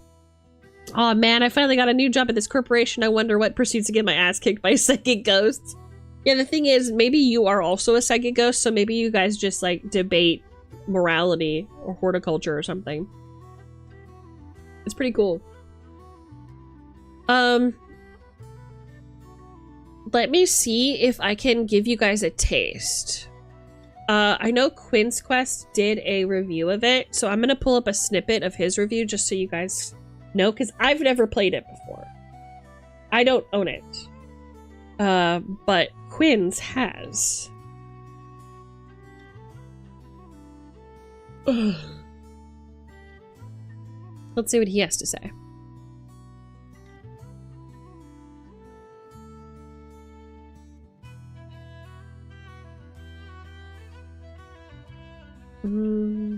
Triangle Agency, here we go. Well met, stranger. Sharpen knowledge roll. Virtual dice of the day. Visit Strumpet. Wash me. Roll virtual Let's talk about this. Just having lunch. Woo! Okay, so according to my diagram, we're going to start this by talking about the actual missions that players go on in... I'm only going to show a snippet because I don't want to just rob people of their content, but like, a yoga master, he describes it so well. structure, but in as much as that is... I'm also going to eat this food. These missions are its traditional structure. So to recap, missions in Triangle Agency are like investigations into magical realist interpretations of magical thinking. Something weird is happening somewhere because someone has had a thought so strong that the thought has become self-aware and is trying to help with varying degrees of success and literalness and compassion. So the core book has one very brief example of what that might look like, which is a sandwich artist working at a Subway has become obsessed with keeping ingredients inside the sandwich, creating an anomaly that looks for when human beings fail to keep ingredients inside a sandwich, and when that happens, it punishes them by turning them into sort of a reverse sandwich, putting their insides on the outside. So then the players around the table, armed only with this hateful handful of d6s and some character sheets that are simply too much, and each other have to figure out what's happening that's weird and locate the anomaly. But that's actually only part of the puzzle, because to lure it into your mousetrap-like agency issue briefcase, you first need to either satisfy it or confuse it or remove its reason for being, which is a puzzle of its own that probably involves figuring out whose rancid mind it was birthed from. Now, before I get into the business of complaining about this puzzle for upwards of like 7 minutes, I'll point out that the agency does also give your player characters a gun, with which they can circumnavigate this whole puzzle by just shooting the anomaly. The gun always works, the mission will always end there. But my players never use the gun, because Triangle Agency doesn't want you to use the gun. If you sympathize with the anomalies, you're not going to want to use the gun. And also, if you want to play the game, if you believe in what the game's master's doing, you also don't want to shut down the mission. So, here's what I'd say. If you're a GM running Triangle Agency, encourage your players to use the gun. My mission with Quinn's Quest is to celebrate games that make role-playing easier. Because while I'm out here encouraging all of you would-be GMs to believe role-playing is easy, GMing's great fun to do badly, I'm doing so because without that, none of us would ever get started. The fact is, and I'm loath to admit this unless I absolutely have to, GMing is Zhuang101 asked me, do you think Parthenax should die or save him? Save him, obviously. Killing the old lizard is just the Blades doing paperwork with a murder bonus. He helped stop the dragon tyrant. Bars! Sit on a mountain and contemplate being less awful. That's more Wow. growth than most humans manage before their union-mandated pisser. Damn, Thaddeus, I didn't know you had that dog in you. Jesus, just being a good player is hard. So with Quinn's Quest, I'm just out here trying to point people towards games that make having a great time easier.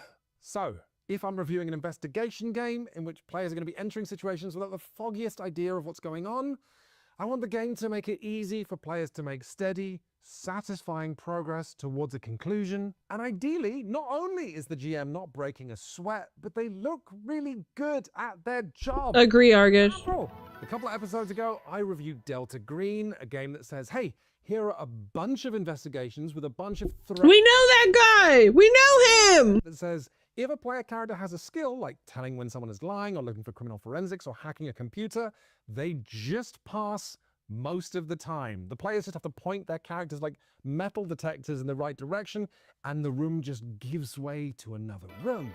Metaphorically, but also sometimes literally, because we got Lovecraft non-Euclidean geometry going on. So let's start with this problem. Triangle agency is literally the opposite. Page 45. Quote, "There are no skill checks in triangle agency because we know you will fail at anything risky or difficult that you attempt.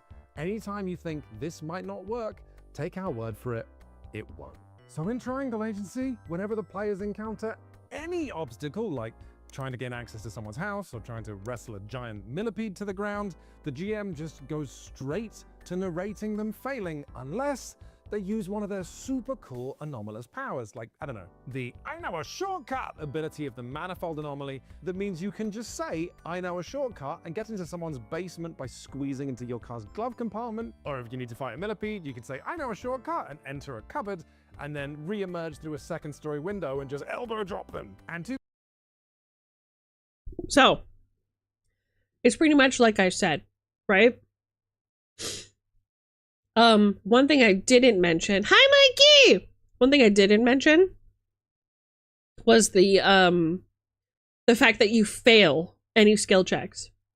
Yeah. Yeah, that's right. You heard it right, folks. You're just an average guy. You don't know how to fight. Unless you use your superpowers, you will fail. And I love that. I love that.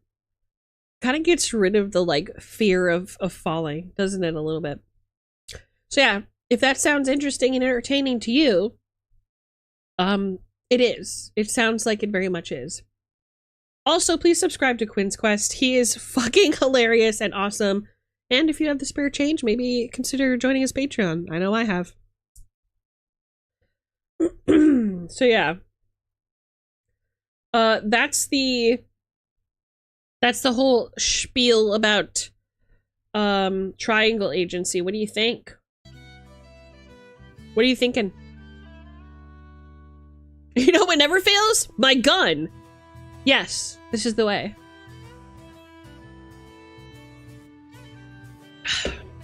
This is the way.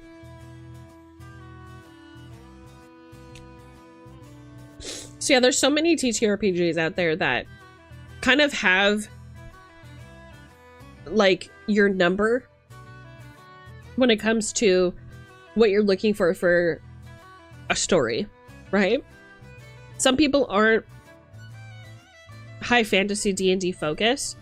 Some people really like sci-fi or mechs or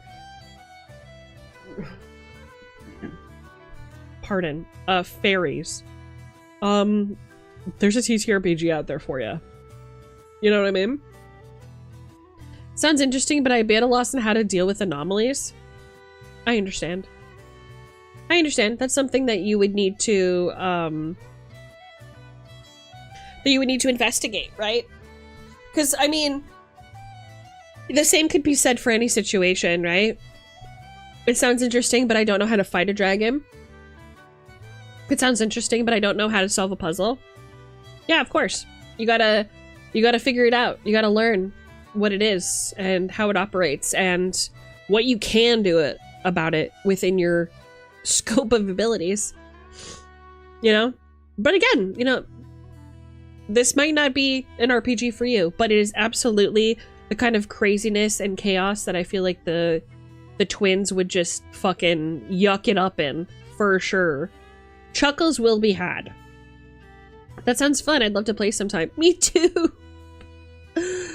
Me too. Me too. So yeah, vibes. That's what we're looking at, innit?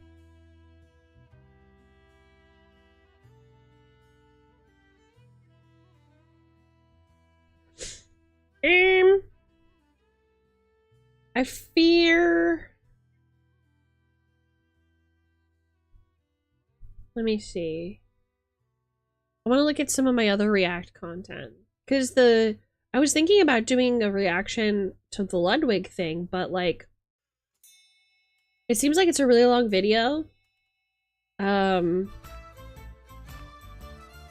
And I don't want to just rip somebody's content and talk over it and be like, yeah, I did a really good job today, you know?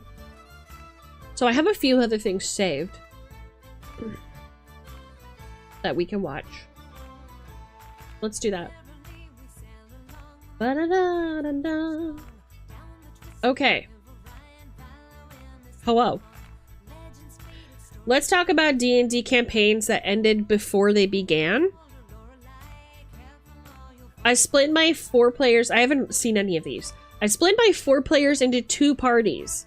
Each team lived in opposite kingdoms. These kingdoms were at war. Okay. Each group started at their capital. I'm changing to something less lyrical.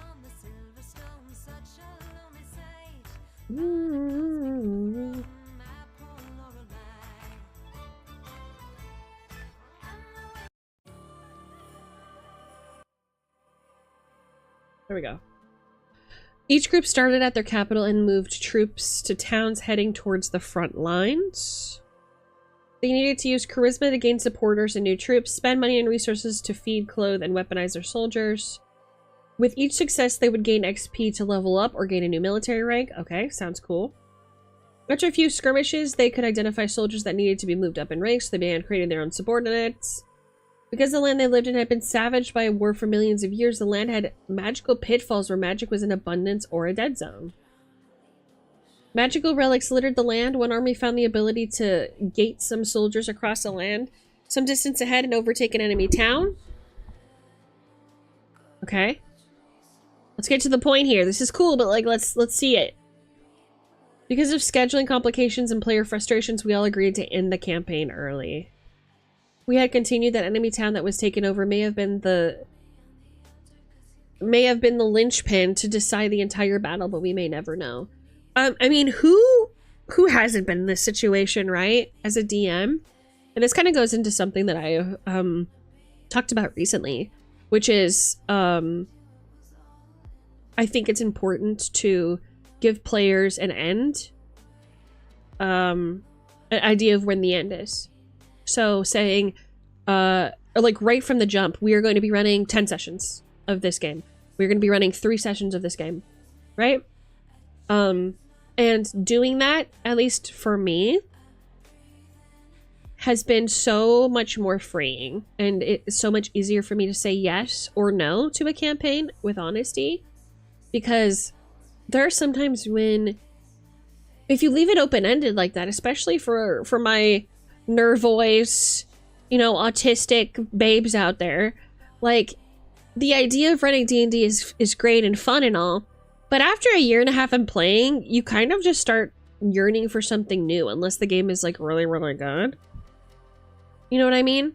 Like, so I think saying, like, hey guys, I want to run a new D&D campaign. I'm thinking of running X amount of sessions once a week will give you, not only as a player, an idea of, do I want to commit to 16 weeks of this? But in addition to that, it lets you as a DM tell you who can be invested in what type of story.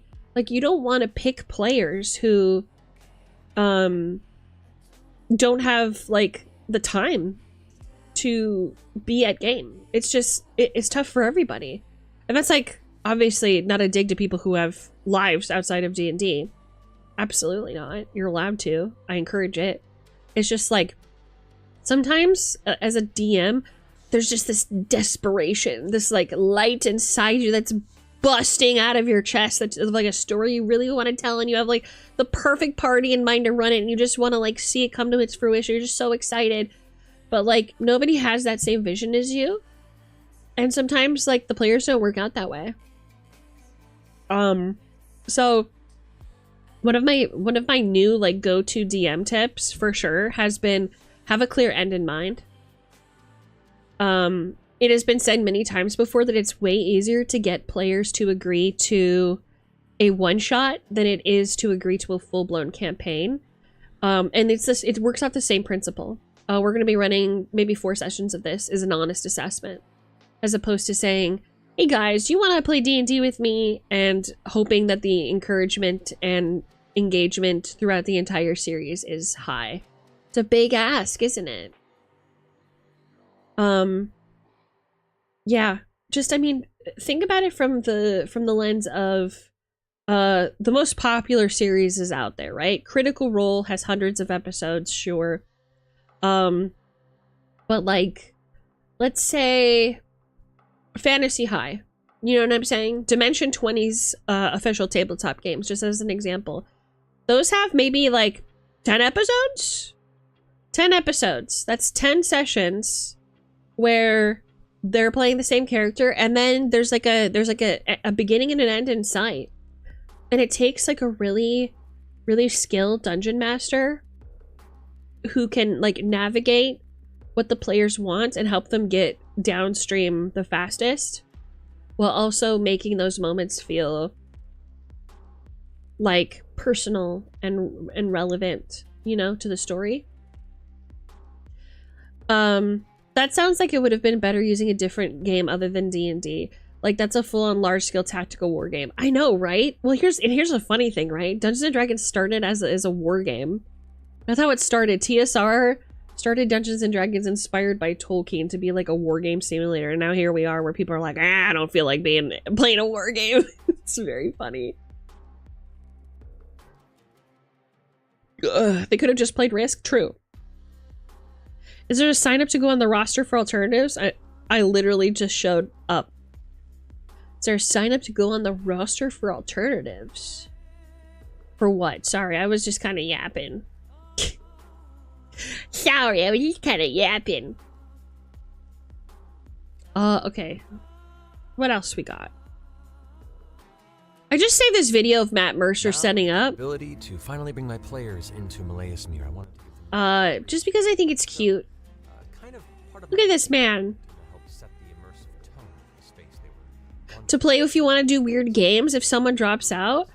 There's not like a sign up list. Honestly, what it comes down to, okay, this is like a general like disclaimer / announcement. If you're interested in playing TTRPGs with me, the best way that you can encourage me to ask you to join is to hang out more. Because I am not the type of person who will ask people to join my personal games unless I know you enough to know if you're going to contribute in a meaningful way to my games. So, I mean, there are plenty of DMs out there who are like, oh, you know, I'll sign up, bah, bah, bah, bah, bah. Like, it doesn't matter, I'll play with strangers. I am not that type of person anymore. I can't do it. It gives me too much anxiety. I want to know if you're going to fit in at the table, or if I have a table that's right for you at the time. So the best thing that you can do for both of our sanity is to keep showing up and to show me your personality and show me like show me you. Hint, hint, come to community nights in the Discord and interact in the server. I mean, yeah, that's part of it, but also coming to stream, like, there are plenty of people that I just chat with all the time. Like, I just met Mini Manticore, who's probably in chat right now, like last month, and we've become so close. So it's like, I'm not one of those people who's like, oh, you should sign up for Discord and like really follow me and you know, I'm not stringing you along. I really just want to get to know you. If you want to sit at my table, that's all it takes. I'm gonna use the restroom really quick because this monster has made me need to pee like crazy style. I'll be right back. Be right back, chat.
Hi! Sorry about that.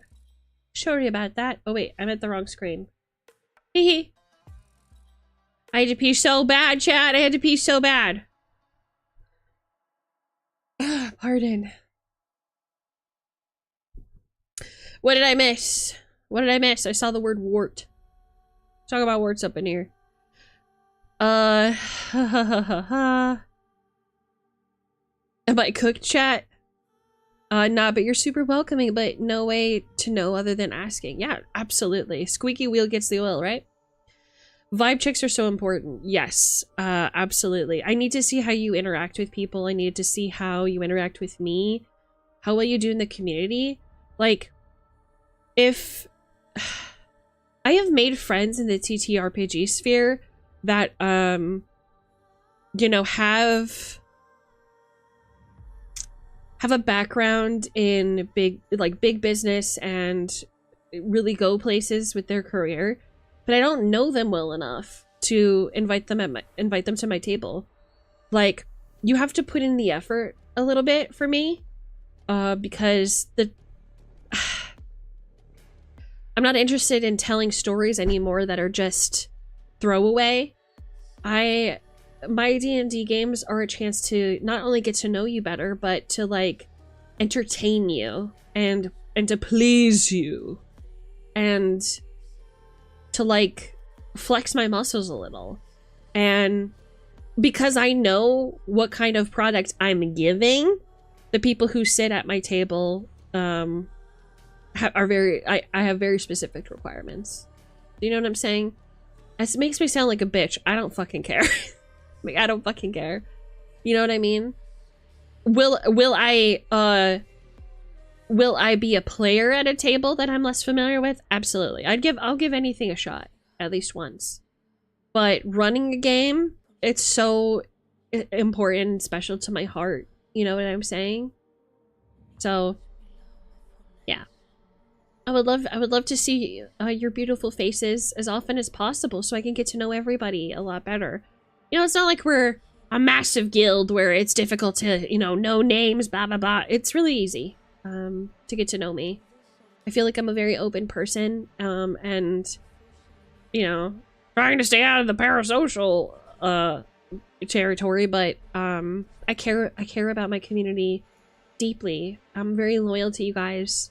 So, yeah. That's all I have to say. I hope that clarifies some things. I will push you into the Discord because that's my domain of gathering victims.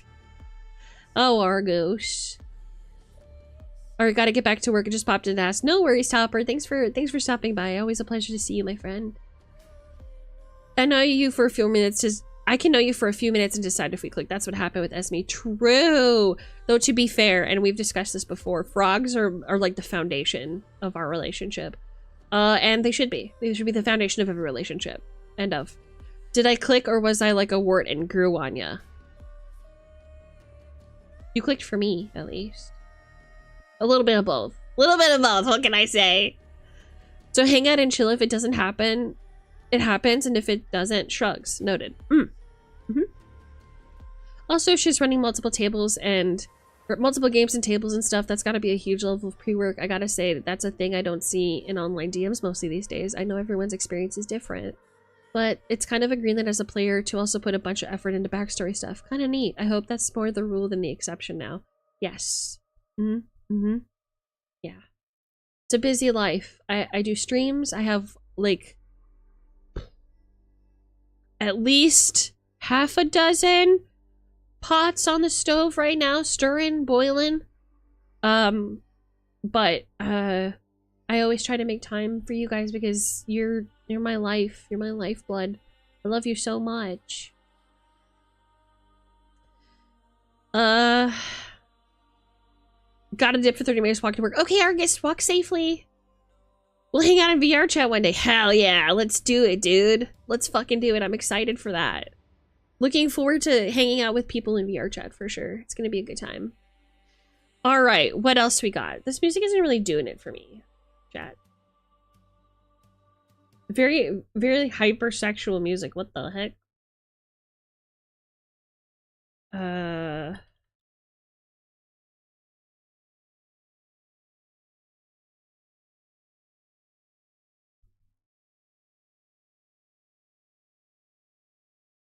This should do it. There we go. Right. Let's see what else we got. D&D character ideas. The Holy Father. Okay, hold on a minute. You're going too fast. The Holy Father, an Aasimar warlock, Pact of the Blade, whose father is their patron. Ooh. I really like that. That's like another... so I should clarify. I like the idea.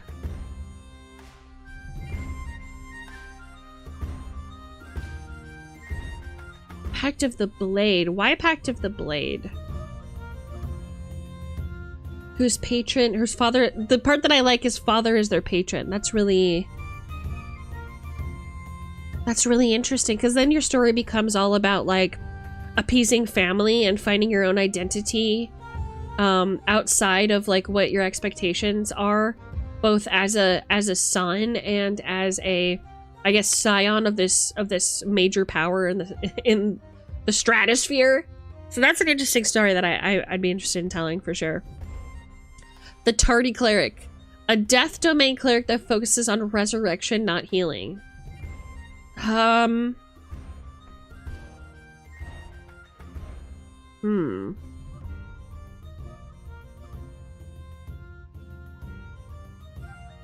thinking a lot. I'm thinking a lot because... Yeah, exactly. Necromancer in the making. That's the thing, right? It's like... Okay. You are... Let's say you are a death domain cleric. So your domain is death and honoring and protecting, even worshipping the concept of death. And then you... When somebody dies, you bring them back. That sounds backwards to me. I don't know. Am I alone in that thinking? That sounds backwards to me. If they die, you wouldn't resurrect them, right? That would be more interesting. Because then the players can't just toss themselves at any dragon saying, oh, we have a cleric that can fix this, you know? The grave domain cleric can literally go, I'm not gonna save you. It's not gonna be me, you know? Are you a cleric of dying peacefully or undying? Yeah, that's the thing, right? Dying peacefully or undying. Ugh, and that, like... But also, how would this work? Because resurrection is really expensive. So it's like, okay, so your entire character concept is 1,000 gold pieces per session that your little quirk comes out. I don't know. It's like you could simply cast this healing word as a bonus action and do something else as well. Or you could waste 1,000 gold pieces. I just don't like this one. I don't know. Tell me if I'm wrong, chat. The Nature Scar Druid, an old simic hybrid who got their mutations from a terrifying encounter with nature. I kind of like that. Being afraid of the very forces that you control. You're not a fan of it either? Why aren't you a fan of it, Sparrow? I kind of want to know what your thoughts are. Clerics that believe that people should die naturally, so he unnaturally brings them back if he believes this isn't how they're meant to die. Yeah, that's fair then, right? That's fair, but like... Then why not just heal them? Do you know what I'm saying? Why not just heal them in combat? Because that one said... Look, it says... That focuses on resurrection, not healing. So you wouldn't heal them. I don't like that. That's just stupid. That's stupid to me. I don't know. Tell me if I'm wrong. Tell me if I'm wrong. But that's the way it is. Plus, another reason I'd imagine you'd want to get to know people first is because people have different comfortability levels. Yeah, I mean that too, right? I want to know who's, like, feeling my skis or whatever. Like, I know I could be too much for some. I'm prepared. I'm prepared to embrace that about myself. The question is it still a good act to let someone die to heal them the way you want, or is that evil? Elaborate on that, Topper. Tell me more about that. Feeling your sneeze? Yeah, that's right. Hold my nose while I go, ha, choo! I think focus doesn't necessarily mean no heals. I think you need a specific circumstances of when you'd heal. But then it says it's focused on resurrection, though. Not healing. It specifies not healing. You focus on resurrections, not healing, which means when you're choosing spells, it wouldn't be your first priority. Your first priority would be about bringing them back, not healing. So yeah, you could have some healing spells, but then again, it's like, okay, so why specify that? I don't know, it's bothering me. Why specify not healing? Why specify?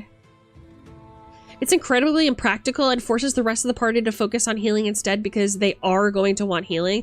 Yeah, right? Exactly. Going back to it's a team sport, it's a group game.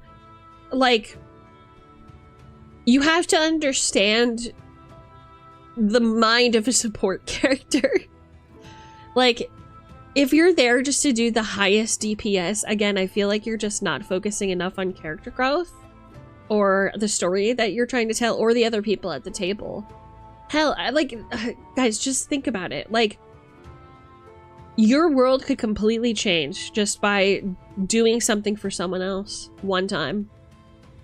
I am a living proof of that. I'm a living proof of that. If I wouldn't have chosen Bard because somebody else picked up Ranger, and we needed a support person in the party, I would not be standing here before you now. I would not be standing here before you now.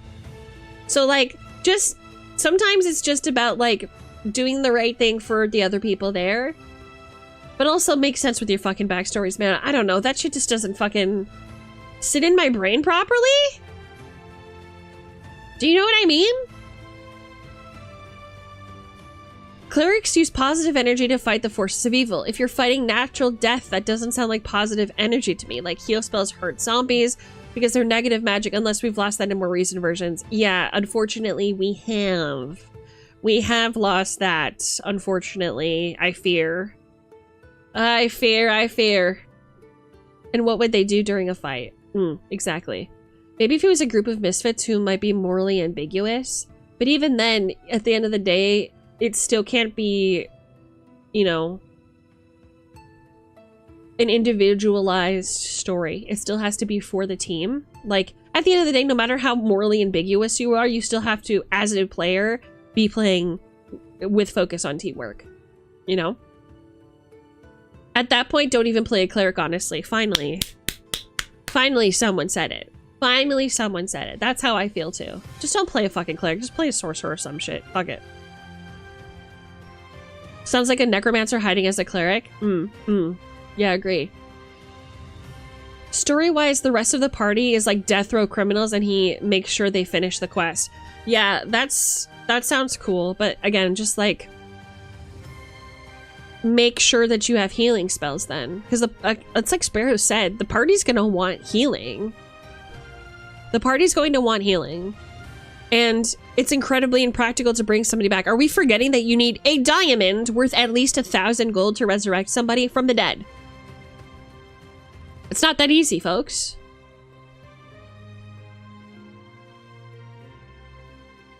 Okay, I'm an old head. Good and evil used to be very distinct. Like, there was no way to be a good necromancer because you're paying part of your soul to do the magic. You pay the evil price no matter what your intention.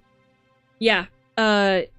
Now there is a lot more ambiguity about good and evil because I think it's just like a reflection of the times, if I'm honest. Because when you look at it, just as an example, the Drow, how different they are from the old days, my friend. You know what I'm saying? How it was like, these are very clearly evil characters unless we're talking about Driz Do'Urden, who is my first love, my only love. You know, Driz Do'Urden, we love him. You know what I'm saying? So it's like, it's gone so far from like all Drow are evil to now it's like, well, that's kind of fucked up to say, right? It's become more morally ambiguous, and I think with that change, even though yes, sometimes I really miss the old ways, it's kind of given us a lot more to digest as far as what morally good and evil actually is. Because it's like, okay, are we thinking that these beliefs are evil because they are different or new? Because they're specific to these people. Do you know what I'm saying? They're very sacred acts to these people, but does that make them, like, evil? Like, how do we know? It's a lot. It's a lot to think about. But yeah, there was a lot of things like, remember negative energy, Ray? Shit, that brings me back. That brings me back. I still miss the charcuterie board being brought out during, like, spell checks for wizards. You know what I'm saying? Playing a 5th level wizard, Abjurer, and being like, oh, really? You're going to try and cast a magic missile on me? Well, let's see if this sphere of invulnerability will foil your plans. Just good shit. Good shit! I remember when the Abjurer was OP. You know, you level up enough an Abjurer and you can do anything. Haha, you've triggered my trap card. I was actually a simulacrum this whole time. You fool! I had to plug in my iPad or you guys won't be able to see me move.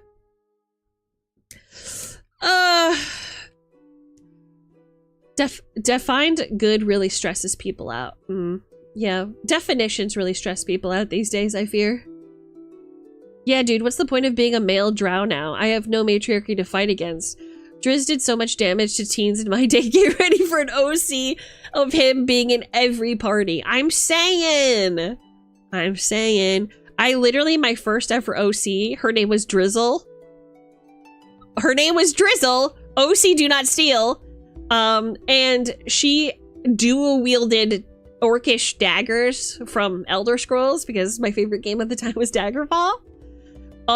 And she was an ice mage. Her name was Drizzle! And she was a high elf with 2 daggers. She was a legally distinct Drizzt.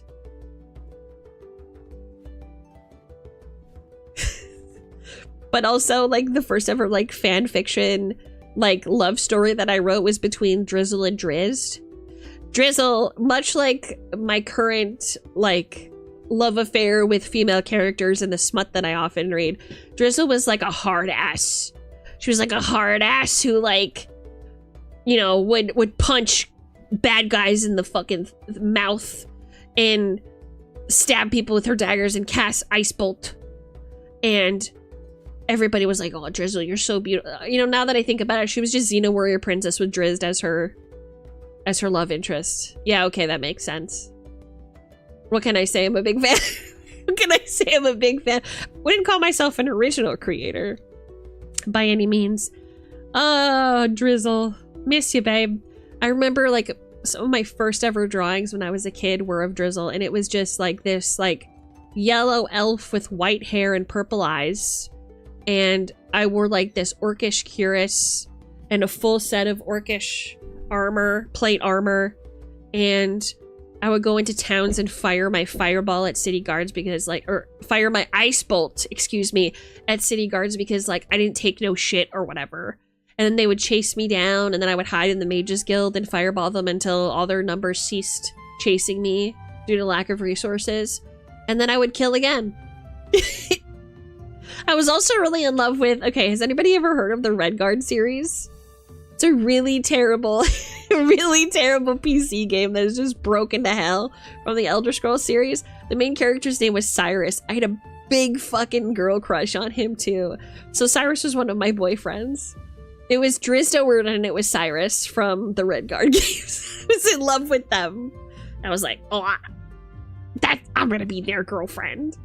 And they're gonna chase after me because I'm pretty high elf. 2 daggers. Abjurers can't be hit. Simulacrum. That's a steel protected that teleported to the material plane. Astral projected. Yeah. At least it wasn't Drizzit. I always call him Drizzit up until like my late teens, early 20s. That's what I would call him, was Drizzit. And then I realized there's no E there, so it's probably just Drizzt. It's so funny because Linkle is girl Link with 2 crossbows. It's so fucking funny. That would be me for sure. Also, the first time that I ever like played / had interest in Ocarina of Time, I got the strategy guide for Ocarina of Time, and I cut out all the little pictures of all the characters, and I would like would play with them like dolls. Like I would be like, okay, so this is Princess Rukia, and this one's gonna be me, and I'm a princess, and then these ones are all my boyfriends. Yes, I'm sensing a trend. I'm sensing a trend. I'm sensing a trend here. I'm always the badass princess with, you know, some sort of weapon, double weapon in my hands that has 16 boyfriends and takes no shit. I'm always that person. Oh no. Oh no. Was this during the Werecat Chronicles? Why are you out of me like this, Jazzy? Why would you do this to me? Why would you do this? She hasn't typed. Listen, I've said it before and I'll say it again. My desire is to be the badass superheroine main character with 2 weapons, armor that shows off my bosom and or ass, and I have 16 boyfriends who all want to kiss me and simultaneously each other, but I don't kiss them because I believe in myself and I have too much confidence, and it's beneath me to kiss so many boys. And then there's like a will they won't they with a couple of beautiful women, and then at the end of the story I disappoint all of my boyfriends and run away with my best friend who's been with me since the beginning, and we kiss. Hehe. So Esme was always a degenerate badass. This is the way. This is the way. Listen, I didn't know until much later in life how cool whips were. And now it's just a part of my core being.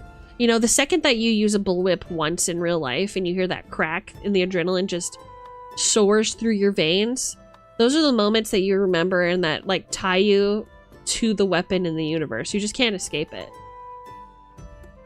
And that's why sometimes I look like this. You know? That's why sometimes I look like this. Note that even in her dream version, it doesn't work out for the homies.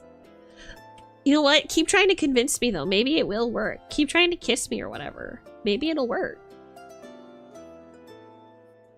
It just closed my freaking browser, bro. It just closed my freaking browser. Why it do this? Hold on a minute. Let me open up my history vibes. Right. Ba, ba, ba, ba, ba, ba. What else we got here, babes?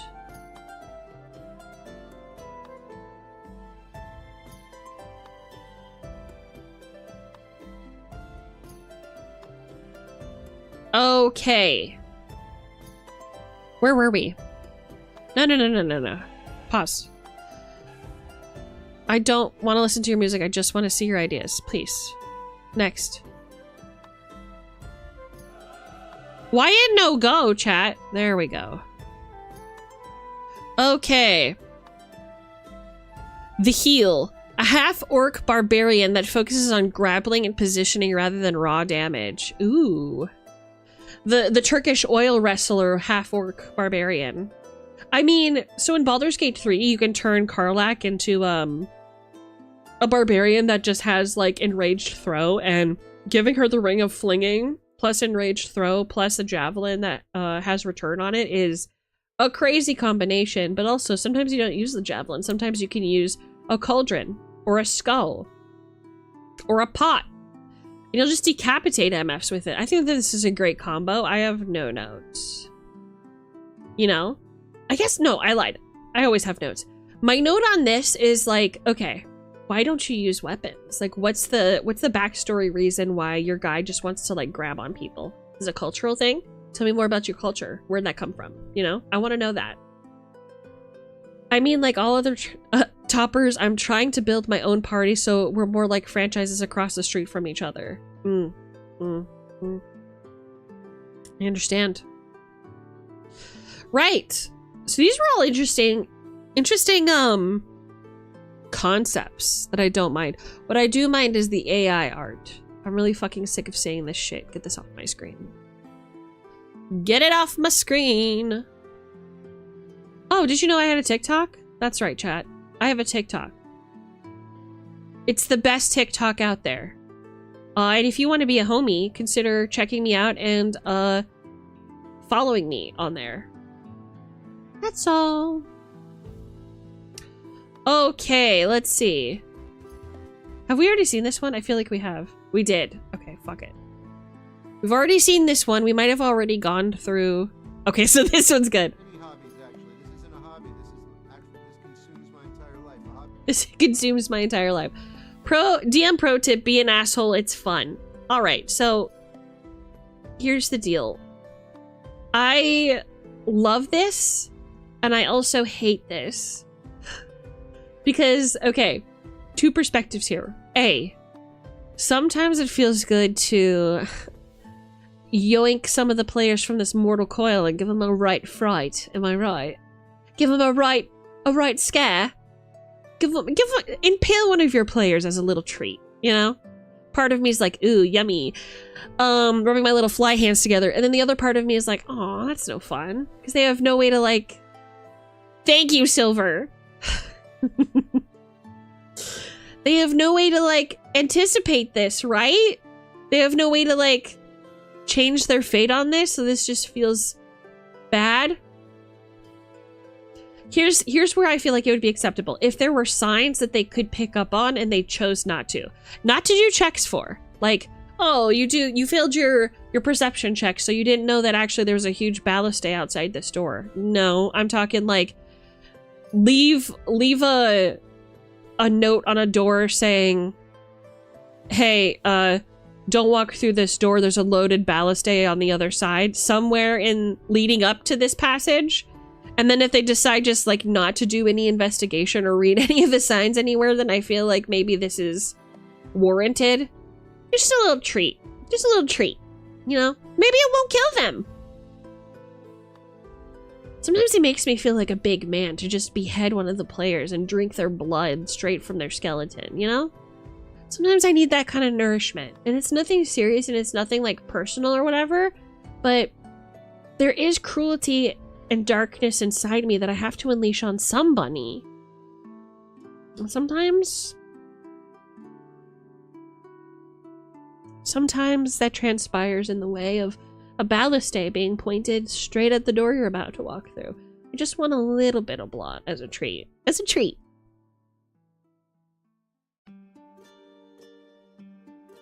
Show them an impaled skeleton through a giant ballistic arrow through it on the side of the road. Do you know what would be even funnier, Tom? Is if it was like, okay, they walk into this very hallway, like they're standing like here, and they see a skeleton with a fucking arrow through its body right here. And they're like, oh, that's interesting. And they walk through the door. This motherfucker is there. That would be very funny. That's environmental storytelling and a comedy show in my book. I've been sawing for 10 minutes. I don't know what that means, Zero, but I'm glad to hear that you're well. What else we got, babes? Okay, I haven't seen this one. D&D players, stop doing this. Oh wait, I think we started this one. I don't think that we finished it. So let's talk about it.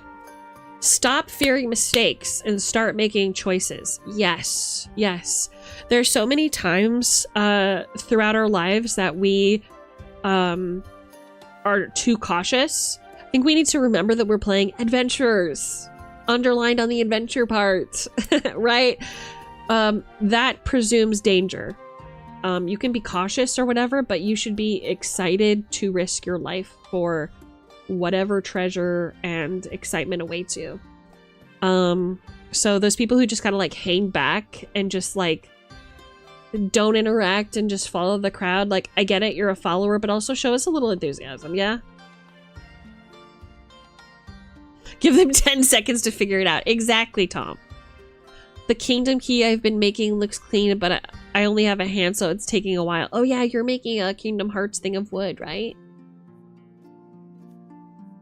permadeath was the hardest thing to get with the right UO players. Engaging in PvP was not enough consent for them. Yeah. Stop focusing inward and start supporting outward. If you'd really like to impress your fellow players, spend their turns in combat cheering them on and being supportive from the player side. You'll see a huge change in gameplay when your entire party is focused on every action instead of just their own. I think that's a really good point. It is a good time for you to be center stage when it's your turn in combat, but I think, like, maybe it's just because I'm a bard at heart and that, like, this kind of thing comes naturally to me, but, like, when you're really excited about an idea that a player has, you should fucking tell them how awesome it is. You should be like, oh man, that's such a good idea. That's so fucking cool. I really hope you pull it off, because that, like, yeah, that creates excitement and engagement in the game. I think there are too many MFs out there who have no whimsy and, like, are afraid to be, like, seen as unmasculine by by not being, like, encouraging or emotional. I want you to be chalant as fuck. I need you to be more chalant. I need you to be less nonchalant and more chalant. I want you to, like, tell me the things that you enjoy. I want you to like hoot and holler about stuff that you love and tell me what you love about it, you know? I love this idea. I think this is a really good one. You need to be whimsical and cheer your friends on when they do cool shit. Yeah, I agree. Argus is really good at that, I feel. Argus is really good at that. He's one of the very few people that I feel like I can, like, really be myself around. And one of the things that I really cherish about him is he's an excellent cheerleader. He knows, like, all the right things to say to, like, ease my fears and, you know, ease my burdens in this life. I feel very fortunate to have Argus as a friend and as a head mod. He's a good boy, you know? Every player, not player character should multi-class in cheerleader bard. That's... No, don't. If you made this kind of post, what's one piece of advice you would make? Ooh. Nice burp, dude. Did you guys hear him? My dog just burped. What's one piece of advice I would give?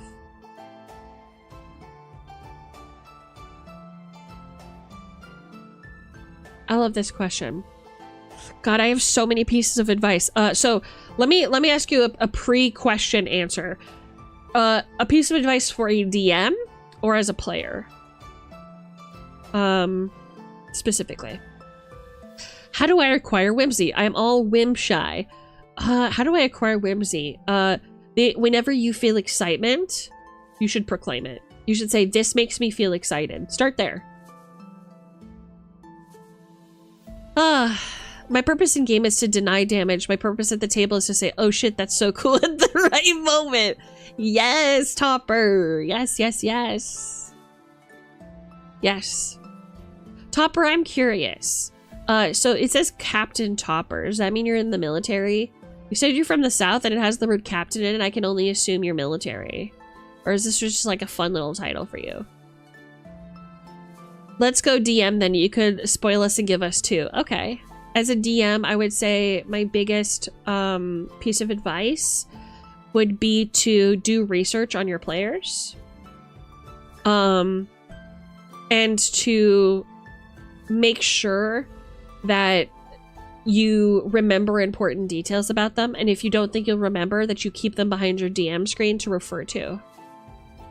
I think that it's a good idea to try and incorporate something from their backstory at least once per session.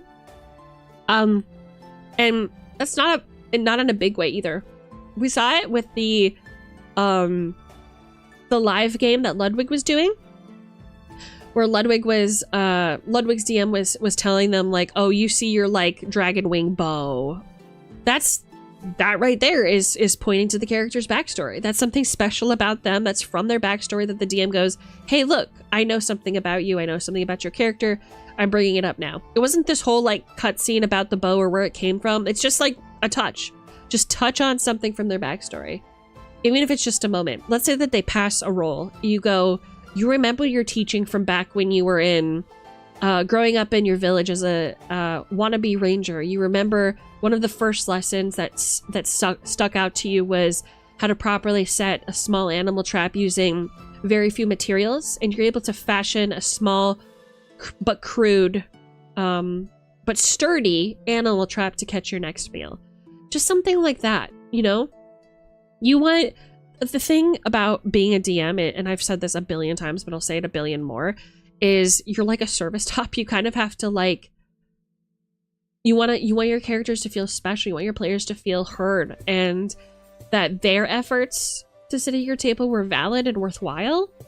So if the effort is there, and especially if you have really interesting ideas for how to kind of incorporate their story or their character into your story that you're trying to tell, you need to do that.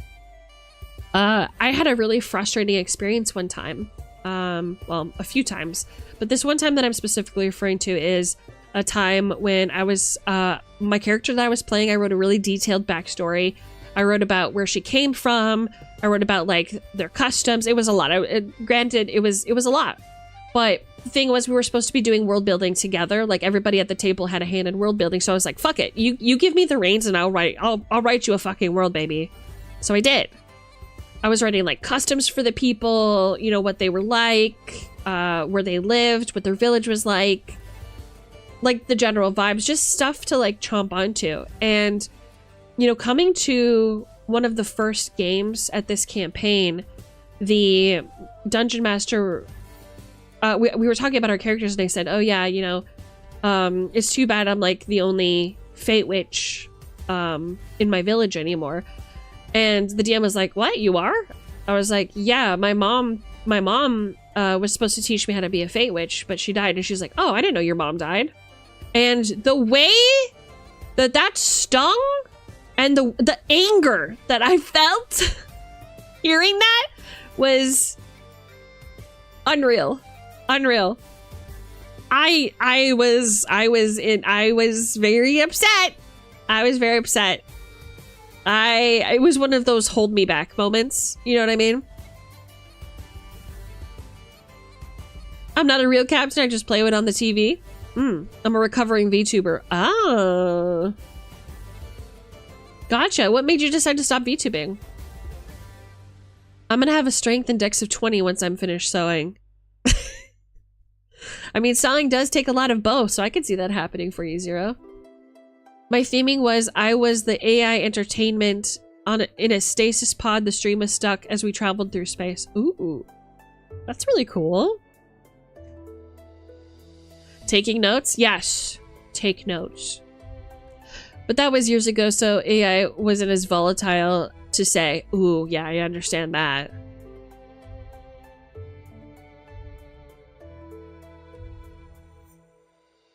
Yeah, it stings. It hurt really bad. It hurt really bad. Read your character's backstory and touch on it at least once per session, even if it's just a small way. It doesn't have to be a huge spotlight on the character, but just something that says I read it and I'm here with you. And I want to tell the same story that you do. And a story that I would give if you were going to be a player. Make sure that you understand exactly what your DM's vision is and what their style is, so that you can support them.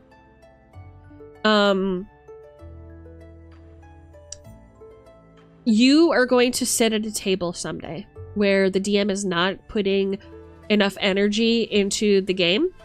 And like, it's going to be everything that you've heard me complain about. And you are still going to be sitting there wondering how you got there. It's going to happen because it happens a lot. When DMs are burned out, but they still want to play D&D because it's a hobby that helps them self-regulate. You're going to experience a lazy DM. It's going to happen. Nobody is immune, including myself. It's going to happen. So the best thing that you can do in any situation, whether it's a good DM or it's a lazy DM or it's a new DM or an experienced DM, the best thing that you can do is ask as many questions as you can and get to know what story exactly that they're trying to tell and what their expectations are. because you, how do I put this? Everybody gets excited about their character concept. Everybody is really excited to play their character, okay?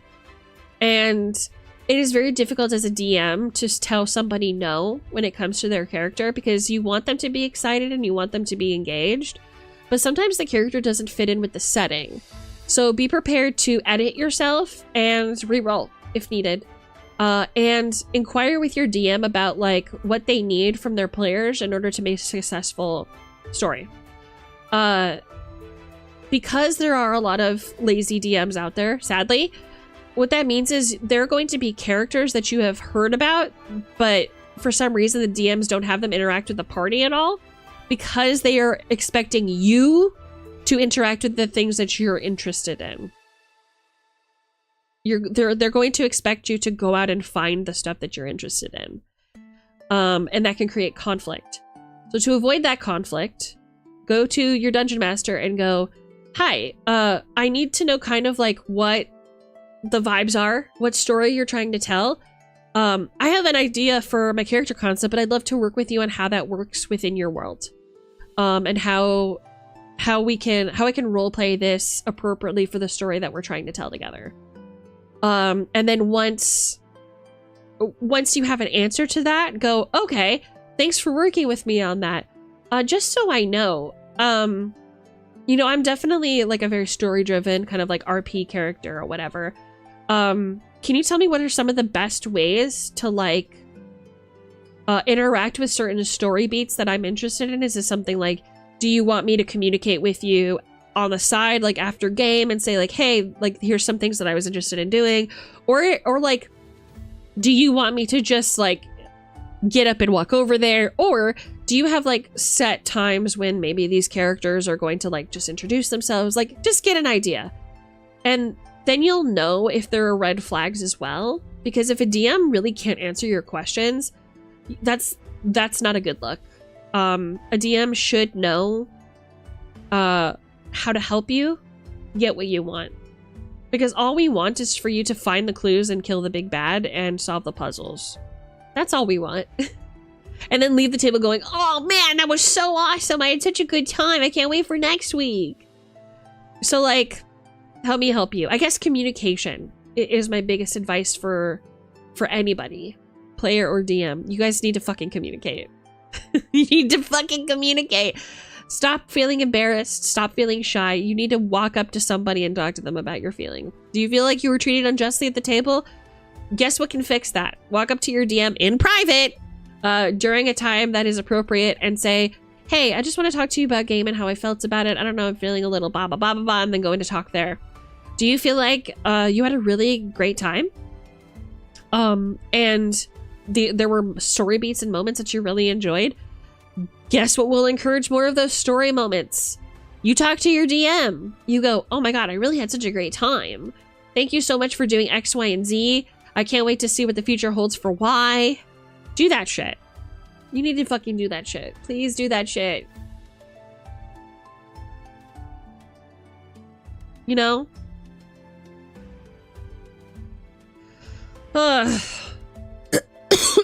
Communication, I feel like, is just something that is so overlooked in general. For just human relationships. Y'all need to be talking to each other more for real.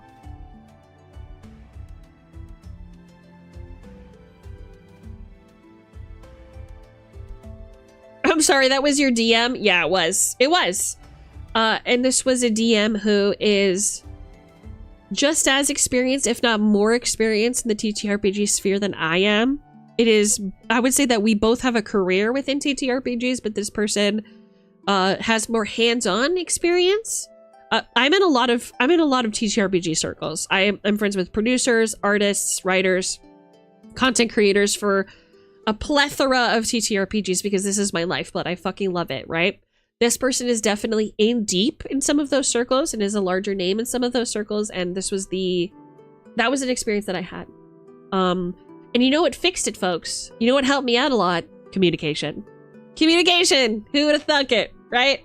I didn't just bottle up my feelings. I went, okay, I need to figure out how I can talk to this person about how much this bothered me and figure out a way forward. And now I really look forward to going to this game and playing this game together. But it didn't start out that way. It really left a bad taste in my mouth. It was really, really bad. Ugh.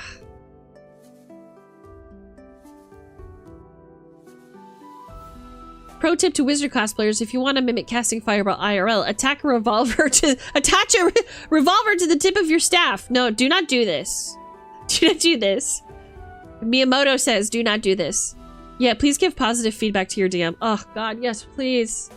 Please give me positive feedback. Oh, praise is one of my kinks. Give it to me. No, that's huge. Knowing what the DM actually wants is huge. I can't improve a script if I don't even know the genre. Yeah, exactly. Exactly. Once again, you're feeling me. That's the reason I had to stop DMing. When I stopped, I'd been DMing for about 8 years and I just wasn't enjoying it anymore. So I was half-arsing every session. Yeah, at that point, you just need to take a good look at yourself and go, this is not working. And take a break, which I think was the right choice. I've been burned down just because I think I'm a shitting DM just because I never hear a good comment. Man, do I feel that. We don't get enough positive reinforcement, right? You know what I mean? Also, I think telling the DM up front that they can kill your character probably helps now too.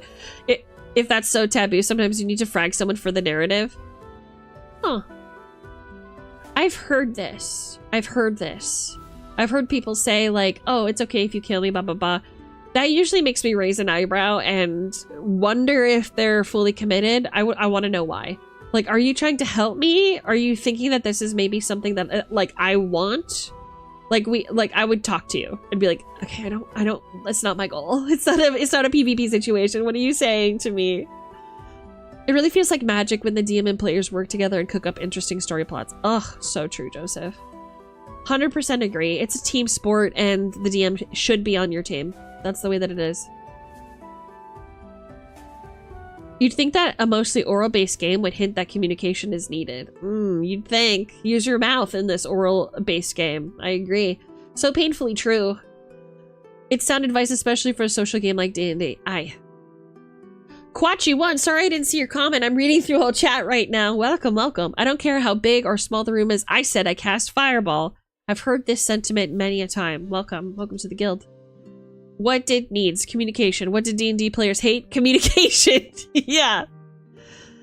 I've not had a lot of experience with TTRPGs, but this just makes me want to experience it more. The good, the bad, because only then you can learn and get better even from bad experiences. Yeah, and here's the thing too, right? I'm the kind of DM where if you're a new player, a lot of this advice kind of goes out the window because I am going to hold your hand and be like, okay, sweetie, here's all your spells. And here's all the situation. Would you like me to give you a few options about like some cool stuff that you can do and you can pick? And usually the answer is yes, mommy, please give me options. And I go, okay, sweetie, if you use this little rope on this torch or brazier that's hanging above this group of enemies, you could bring it down and probably do like a bunch of damage to these guys. You want to try that? And then they're like, yeah! And I'm like, yeah, okay, let's fucking go! It's okay. Okay, here's something I love. I love about my personal style is that I love when a player does not know what to do, just telling them what they can do and giving them options is sometimes a solution to reigniting the interest and reigniting the curiosity and the support to the game. Do you know what I'm saying? Genuinely, it happens a lot with little players where they're afraid to RP, and encouraging that by being like, you know what? I get it. You're playing like this cool like acrobat. Let's do all these cool acrobatics then, dude. They love that shit. It's okay to do that, you know? It helps fuel the imagination. And maybe they add a sprinkle of their own stuff to it after. That's part of it, right? Don't use a revolver. Just get some fun snaps and yeet them to the ground here. Play. What's a fun snap? Oh, because I'm experienced enough to not be the heartbroken if I die where other players may not be. Death also isn't the end. We're gonna roleplay the afterlife when it's my turn until they bring my ass back.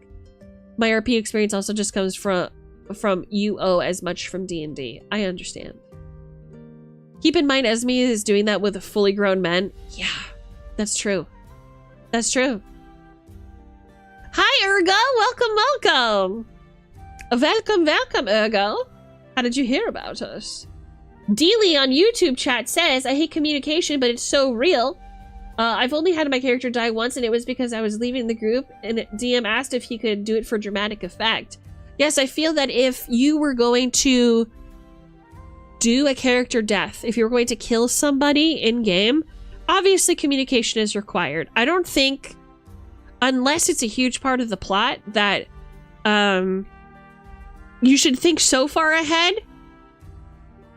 that you should ask at session 0 if it's okay to kill you. Do you know what I mean? Yeah. I just feel like that's a lot. But if it's like for a dramatic moment one time in game, yeah, sure, why not? Like I said, sometimes as a DM, we just want that juice. We want that OG or OJ. That actually would be PJ, player juice. I want some of that player juice trickled down my throat, you know? Wait a minute. I was so stupid. Not a revolver or a shotgun. It would fit much better. It moves much better into the fireball pose. I see. Yeah, I think I would agree with you about the shotgun being more fireball than any other weapon or any other gun. I think you're right. I think a Glock would probably be magic missile in this case then, right? Also, pumping Keyblade and then yelling fire. I don't know. That brings me mad aura. Bro, sometimes you say shit and I'm like, this man is 16 years old. I am deep in enemy territory. I've never done any RP. Well, you're in the right place, princess. You're in the right place, princess. I'm gonna take care of you. Let me teach you how to RP sometime, princess.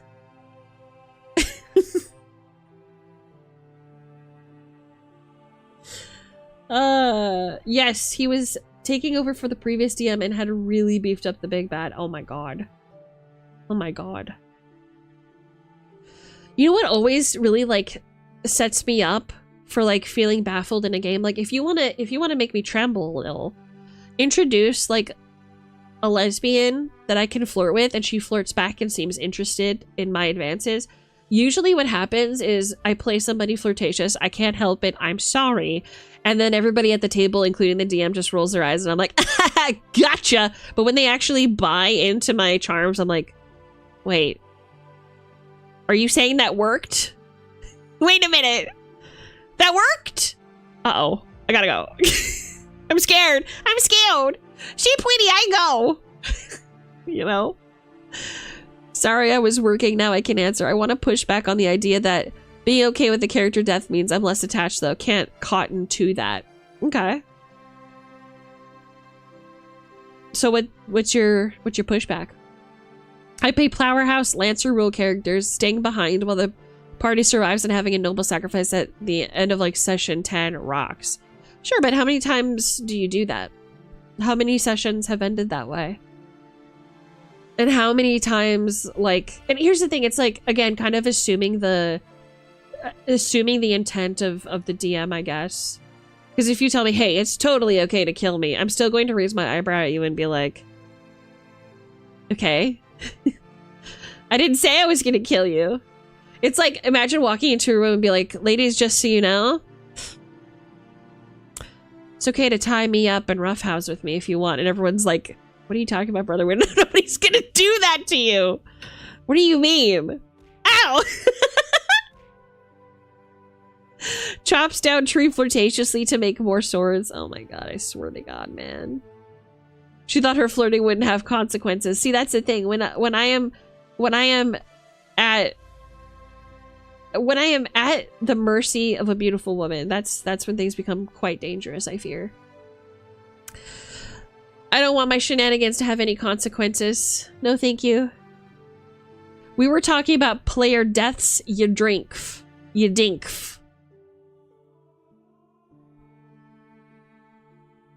Manually unpin at the end of stream. Thank you very much. Phone, whose side are you on here? I think they're on my side, I fear. Alright, what's next? Stop your individual story, start your party story. Your individual backstory is the past. It has formed who you are to this point. The party members around you should shape the rest of your story. Use and work with them to tell the overall story. Yes. Yes! Again, going back to this is not Critical Role. Your friends are not paid and trained actors. You can't expect that everybody is going to want to tell your story. You know what I'm saying? So, it like, and here's another thing too, right? To that, don't give me too much for like the backstory, I guess. Like, okay, here's the thing. The stuff that I want for your backstory. Tell me why. Tell me who. Tell me when. Give me the juice. How did this begin? Why did you make the decisions you made? Give me that. Here's what I don't want to see on your backstory. Well, in the year 30 AD, when my great-grandfather was born, you see, he was a great sorcerer. And then go into, like, creating a completely unique history, family line, dedicated, like, I don't want to know how you spent the first 150 years of your life. Like, if you've already had the adventure, you're not going on an adventure anymore either, right? Like, don't give me the script of Avatar and go, this is my character. No, it's not, brother. It's the script of Avatar. Like, you gotta make a new dude. You gotta make a new dude, a clean slate. Please! Give me a clean slate. I am all about, like, giving me details, right? Tell me who, tell me why. But, like, TLDR that shit. Come on now. Come on now. Don't, you can't tell me you're the big damn hero. You don't tell me how to tell the story from here on out. You just tell me how you got to where we are today. That's all I need to know, you know? Okay, now I understand what the pinned "I may not be asexual" means. Yes, it was an excellent quote and it got pinned. Whenever you say something that amuses me, I will pin your message to the channel. I disagree. I think one of my friends is Matthew Mercer in disguise. Tell me more about that. Kaisi! Hi, Kaisi! What are you up to? How are you, baby? I miss you. I haven't seen you in ages. I've been seeing a lot of your TikTok clips, though. You know I've been liking them shits. Ho-ho! Can we get a shout out in chat for Kaisi, please? Can I just say, as an extrovert who's never played D&D once, you make it sound so fun, digestible, and easy to jump into. It is. It is. We should hang out more so I can feel you out better and know, like, what your general deal is, and if we would get along super well, so that I can just throw you into a D&D campaign sometime. Just run a little one shot, just, you know, between us gals. You know, maybe we'll kiss. What? Who said that? Who said that? Okay? Rude. She just got here. It's so rude. So what you want is, my name is Silver, a ranger who's hanging at your guild after escaping from an island of dinos wherein I had to master the boy to survive? Which boy did you master? Tag them in chat. Who's the boy that you mastered?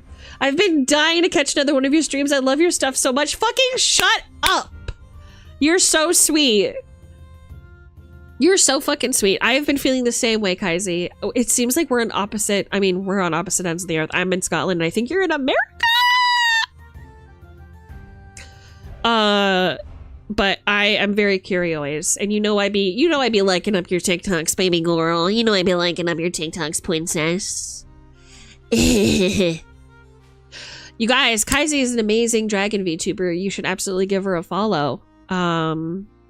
She's very funny. She's got great energy. I really like her. And if you want to support my channel, then you'll do me the favor of supporting the channels that support my channel. So follow Kaisi. That's all I have to say. So envious. I'm in poo-poo shit Ohio in the States. No, please don't. Leave Ohio immediately. I had a terrible vision about Ohio 2 nights ago that a meteor hit Ohio and deleted it. I'm very scared for anybody occupying Ohio at the moment.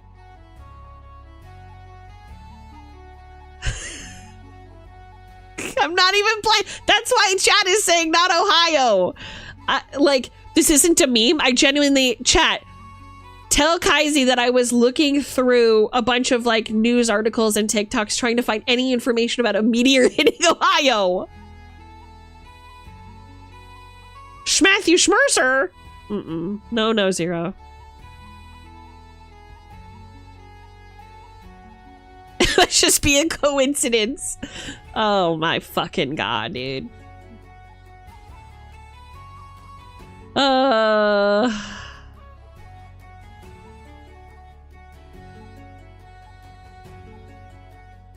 We had a meteor fly by. That did happen? What? When was this? When was this, Kaisi? Was this recently? Like a few days ago? Say psych. It was back in March, right? It wasn't recently. I'm scared. Is Ohio okay? Say psych. It was in March. Oh, thank God.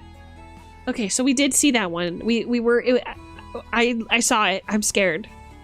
But like, who has dreams like? Okay, I'm gonna get back on my shit again. But like, why did I randomly have a dream like that? It just doesn't happen, guys. Okay. If we hear something coming out of Ohio about Ohio being in danger, just know that I tried to warn y'all. That's all. You looked at it and fucking exploded. No, no, I don't want this power. I have no interest. We are safe for now. For now. Everybody in the United States should simply leave. That's my wish. That's my dearest desire. I mean, Wade of Distractable had the same dream as you, except to replace Ohio with California? What? Really? Esme says she's a bard until all you see on her character sheet is divination wizard. No, I'm just a fate witch. It's different. Has anybody here played 7th Sea? You guys, we're talking about TTRPGs. Has anybody heard of 7th Sea?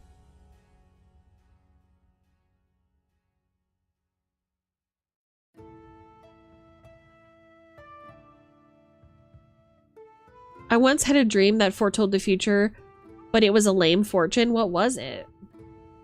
I've heard of 7th Sea, but it was through you. Right, damn it. Well, never mind then. So all you need to know is I'm a Fey Witch. That's it. Thank you. Bows. Leaves. Anyways, chat. Stop the distractions, start the interactions. Okay. See, now we're getting into some juicy shit. Let's talk about distractions during your tabletop games, fellas. All right.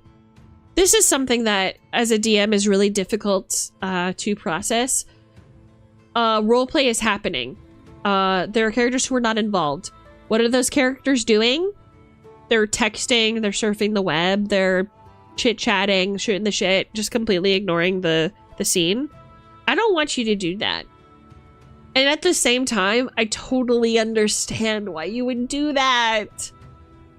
I don't have a fix for this. I just don't like it. It's just like disrespectful. It's like, please be present in the moment, but also like, yeah, no, I get it. We all have ADHD and you're bored. So it's like, where is a good compromise? I don't know. I'm still trying to think. I don't know.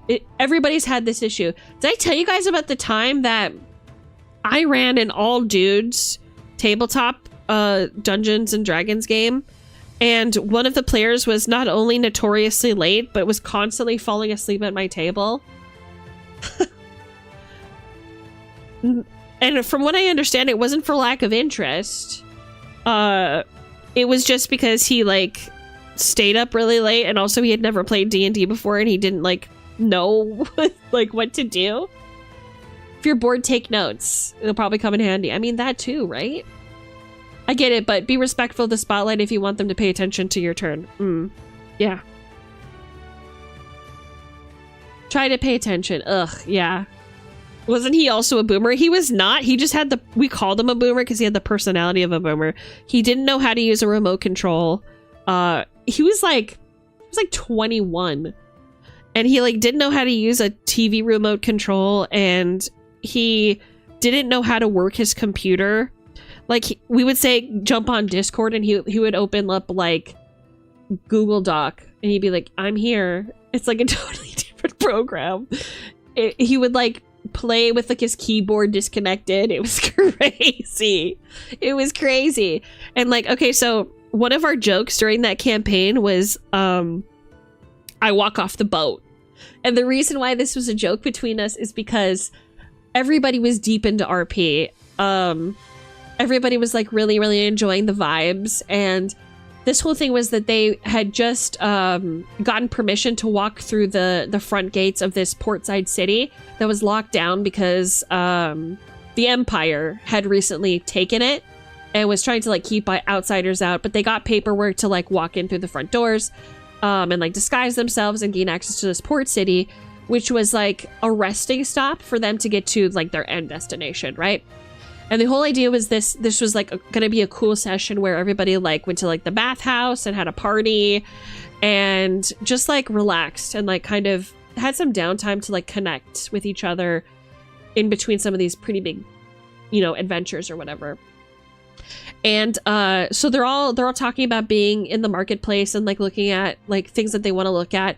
And then it gets to Nathan's turn and Nate goes, right, I step off the boat. And everybody's like, what were you doing on a boat? And he's like, well, that's how we got here, right?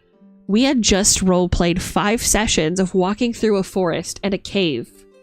Where the fuck did this motherfucker get a boat?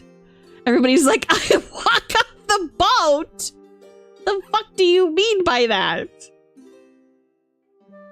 It was crazy. I step off the boat. It's like, no, you don't. Like, brother, you've been riding your horse through town this whole time. Huh? What are you talking about? Predicted Mickey Mouse's future. Dance for me, Michael dance. I predicted Mickey Mouse's future. Dance for me, Michael dance. I don't know what that is, but interesting. It's an interesting deduction. Dude had not paid attention for 4 sessions. Tell me about it, brother. He also only wanted to play as a blood hunter because he thought it was the most like him, and didn't know. And I was like, are you sure? Because this is like a more complicated class and you're a first-time player. I am not going to handhold you if you are deliberately choosing something difficult. Because you know me by now. I'm like asking questions. Why do you want to choose this? Why is this important to you? Blah, blah, blah, blah, blah. And he was like, no, I will read everything. I got it. Da, da, da, da, da. And he was like trying to use abilities that weren't on his sheet. He was like, I summon a bunch of crows to like attack this guy. And I'm like, brother, what are you talking about? I'm fucking saying. Oh my god. Why was he even there? So that's the funny part. Because I believe in communication and I believe in giving people the benefit of the doubt, what I did was I communicated with this player thrice. The first conversation, hey buddy, you seem like you're always late to the table. Is there a time that maybe it works better for you, or like what's going on? Because it, you know, leaving people waiting for like 30 minutes to an hour for you to show up is really starting to interrupt our game time. And he'd go, no, I'm so sorry. You know, I'll show up and do better. And then he would be late again, and then he would fall asleep, and I was like, okay, buddy. Okay. So the late thing like happened again, and like, can we talk about like why you were falling asleep during game? Like, what was that about? What happened there? And he was like, oh, I'm so sorry. I've been like really tired lately, and you know, I just really want to apologize for like being such a burden. And I was like, you're not a burden. Okay. That's not the issue here. I just need you to see where the fall off is. Because if it happens again, you cannot sit at my table. Do you understand that? And he was like, yeah, no, totally. You know, you're giving me plenty of chances. The next day, he's on time and falls into the deepest sleep I've ever seen. And I ended session early and we left him in the Discord call just to see how long it took him to realize that he was asleep.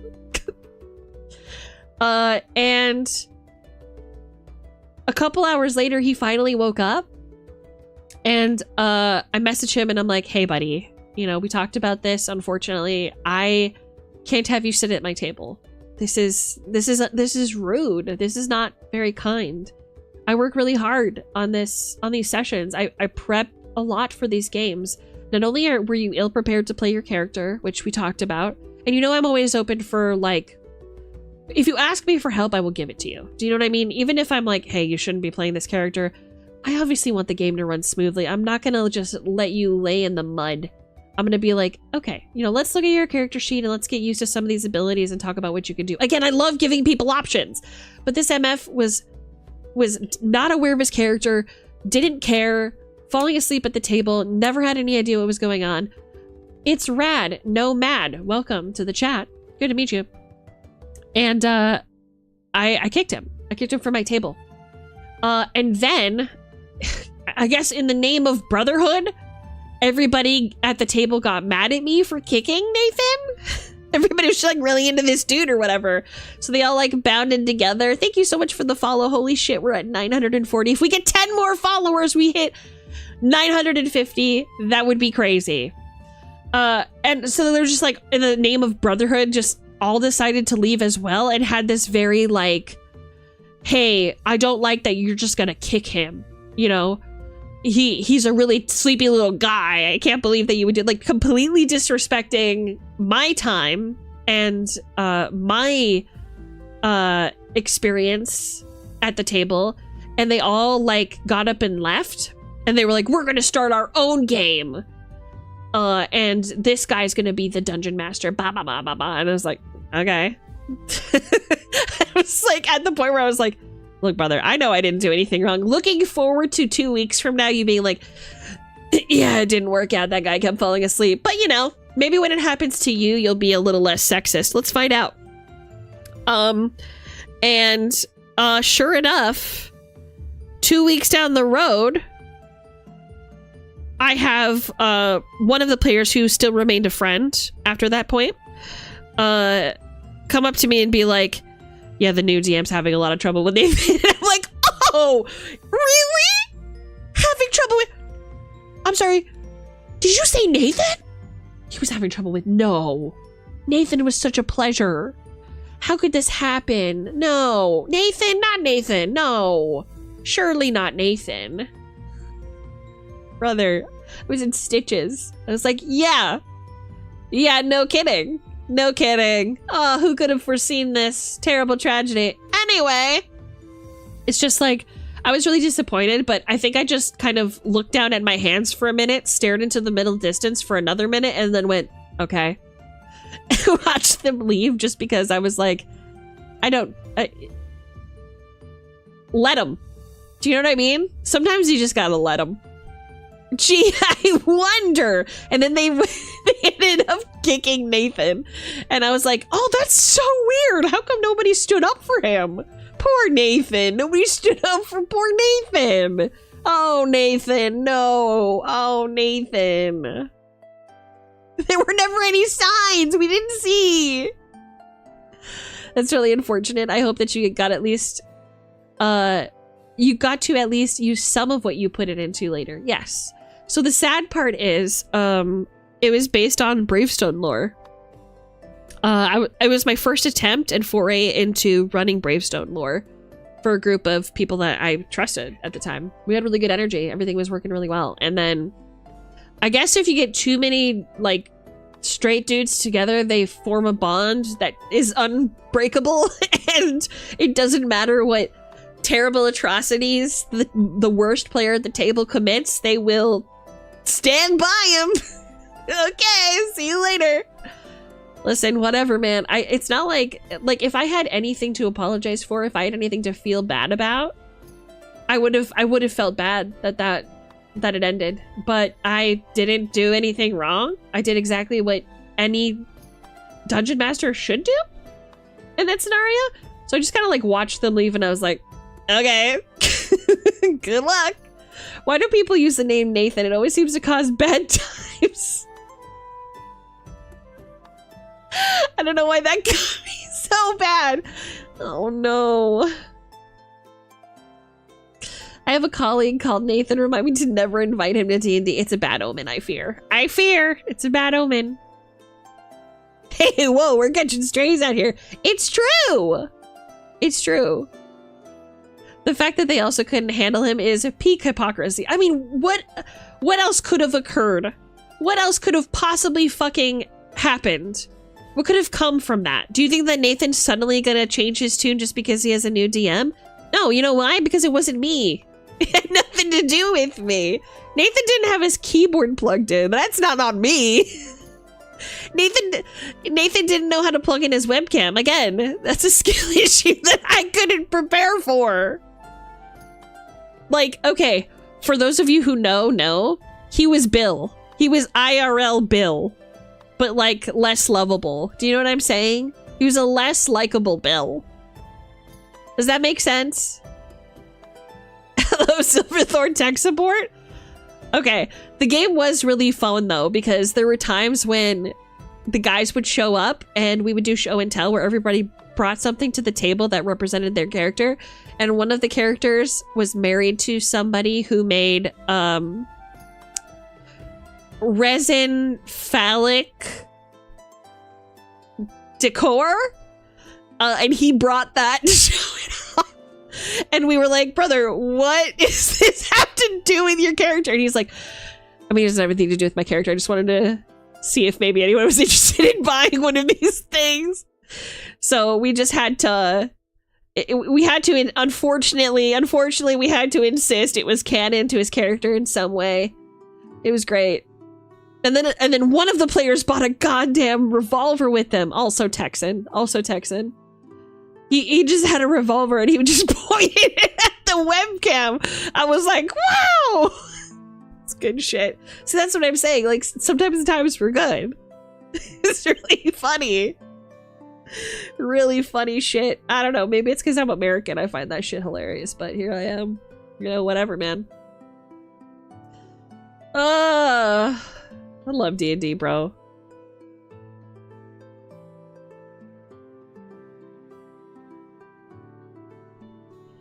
Well, it's been about 4 hours. I think I'm gonna call it. How do you guys feel about seeing me again on Thursday for more of the same? What would you guys do to see me again Thursday? To see my fat ass and sweet boobies again on Thursday? If you're nasty. That's something that you would enjoy? Who's streaming right now? Swamos is streaming. Kaisi, are you streaming soon?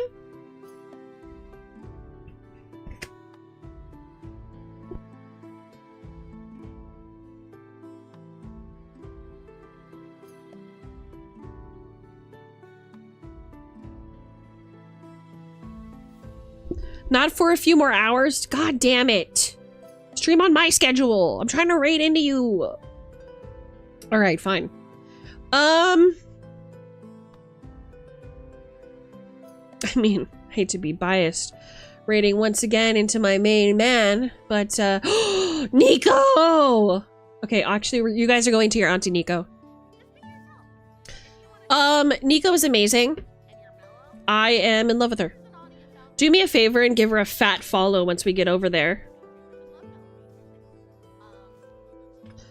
Please copy the raid message.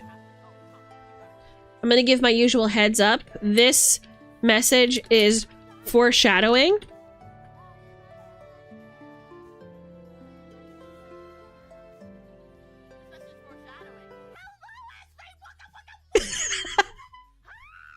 Copy the raid message. Go to your auntie. Hey guys, I love you so much. Come see my fat ass again on Thursday. Let's talk more about Dungeons and Dragons. Until that time, I love ya. Mean it. Mean it. And I will see you then. Bye-bye.